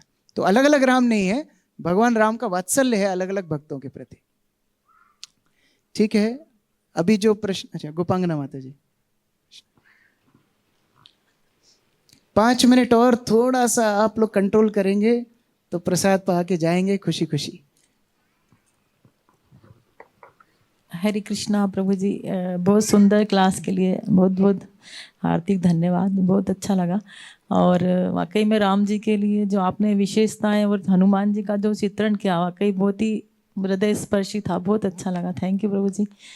और मेरा प्रश्न ये थोड़ा क्लास से हटके था, सामान्य, कि जैसे मंदिर में रहते हैं तो आजकल ऐसा चल गया कुछ कि बहुत से लोग माताएं लोग भगवान को लेके आते हैं, कृष्ण भगवान को, तो उसको हमको किस तरह सोचना चाहिए? ऐसा लगता है कि कुछ अपराध ना हो जाए, गलत नहीं और ऐसा सोचे कि सही है, तो लगता है कि किस तरह से लें, मतलब वो बड़े भाव से लोग लाते हैं। वैसे एक बार मैं गुरु महाराज की समाधि में थी तो उन्होंने नीचे भगवान को बिठाया, वो बगल में आराम से बैठ के अपना कुछ भी कर रहे थे। तो सब बहुत लोग ला रहे हैं आजकल, तो मेरे को लगता है कि कैसे सोचना है हमको। हमारे एक आचार्य हुए श्रील विश्वनाथ चक्रवर्ती ठाकुर, उन्होंने एक बड़ा सुंदर उदाहरण दिया है। उन्हें उदाहरण दिया कि जब कोई बच्चा पढ़ने के लिए आरंभ करता है, मानो स्कूल में एडमिशन हुआ, तो किताब लेके सब जगह घूमता है, देखा है आपने? वो उल्टी किताब लेके ऐसा लगता है कि वो पढ़ रहा है, वो किताब उल्टी है, अभी उसको पढ़ना नहीं आता। वो पेन लेकर के लिखना शुरू करता है, जलेबी बनाता है, वो सोच रहा है जैसे मेरे पापा लिखते हैं वैसे ही मैं लिख रहा हूँ। तो ये बाल स्वभाव है। तो जब हम ऐसे लोगों को देखते हैं भगवान को लेके घूम रहे हैं, शास्त्र अनुरूप भक्ति नहीं कर पा रहे हैं, हमको ये सोचना है ये बच्चे हैं और हमें ये दायित्व लेना चाहिए कि हम इनको भक्ति सिखाएं, क्योंकि हमें आचार्यों की कृपा मिली है, प्रभुपाद से प्रशिक्षण मिला है। तो अब ये इस्कॉन का दायित्व है, वैष्णव परंपराओं का दायित्व है कि लोगों तक वो प्रामाणिक संदेश पहुंचाए। तो जब हम ऐसे लोगों को देखते हैं तो हमारे मन में दुख होना चाहिए कि अरे अभी तक हम इन तक नहीं पहुंच पाए, अभी तक इन लोगों के अंदर श्रद्धा है लेकिन अभी तक इनको प्रशिक्षण भक्ति में नहीं मिल पाया। तो ये भावना से प्रचार के लिए और प्रोत्साहन मिलना चाहिए कि हम और ज़्यादा प्रचार बढ़ाएं, जिससे ये लोग की जो भावना है, जो श्रद्धा है, उसको दिशा मिल जाए। उस तरह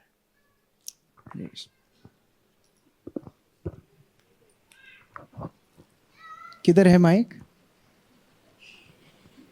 किसका प्रश्न है? प्रभु जी, विभीषण जो भक्त थे तो फिर रावण भक्त संगति से उनको फिर उन पर कोई प्रभाव नहीं क्यों नहीं पड़ा? हाँ, बहुत अच्छा प्रश्न है।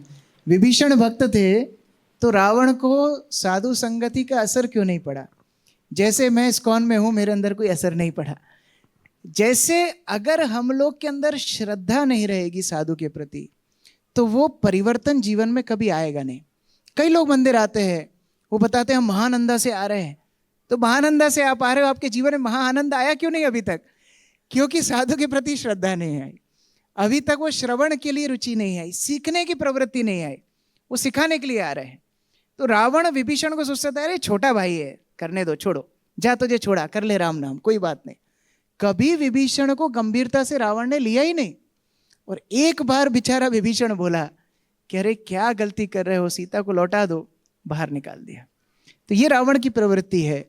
वो साधु को अपना दास मानते हैं, साधु को अपना स्वामी नहीं मानते हैं। जब साधु के प्रति श्रद्धा भाव होगा, तब वो साधु से श्रवण करके हमारे जीवन में परिवर्तन आएगा। हरे कृष्णा।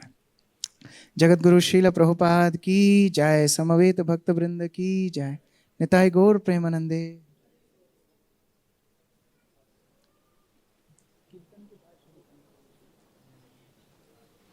हरे कृष्णा। जस्ट 1 मिनट, अभी 5 मिनट थोड़ा डांसिंग कीर्तन होगा, उसके बाद हम प्रसाद लेके जाएंगे। कभी ना जाएं, क्योंकि हनुमान जी नाचते थे, ये हम सब जानते हैं।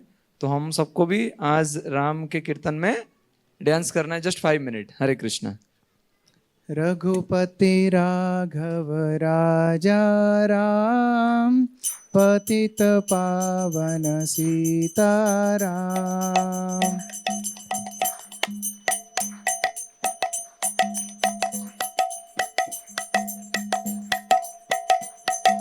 रघुपति राघव राजा राम, पतित पावन सीताराम।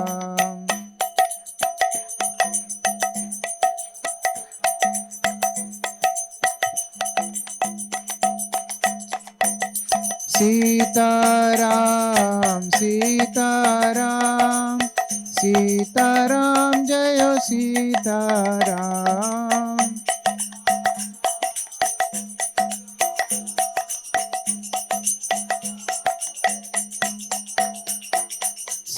सीताराम सीताराम सीताराम, जय सीताराम।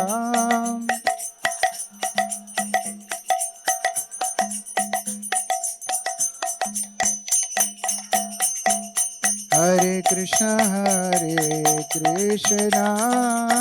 कृष्ण कृष्ण हरे हरे, हरे राम राम राम हरे हरे।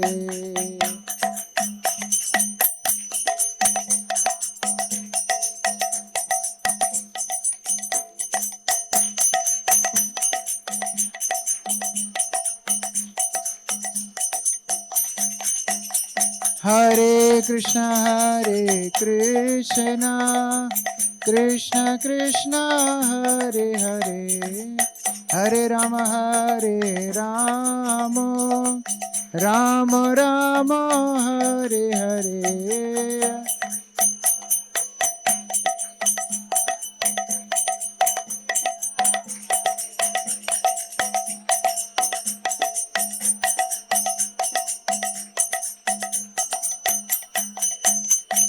हरे कृष्णा कृष्ण कृष्ण हरे हरे, हरे राम राम राम हरे हरे।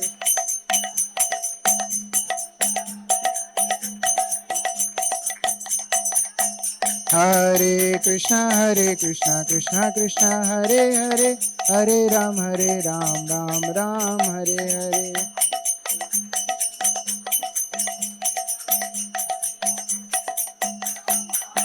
हरे कृष्णा कृष्ण कृष्ण हरे हरे, हरे राम राम राम हरे हरे।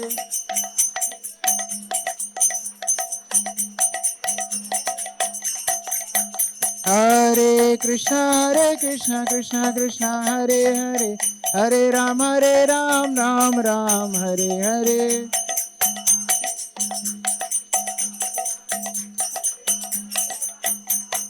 हरे कृष्णा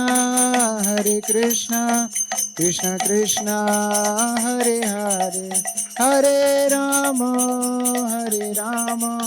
राम राम हरे हरे।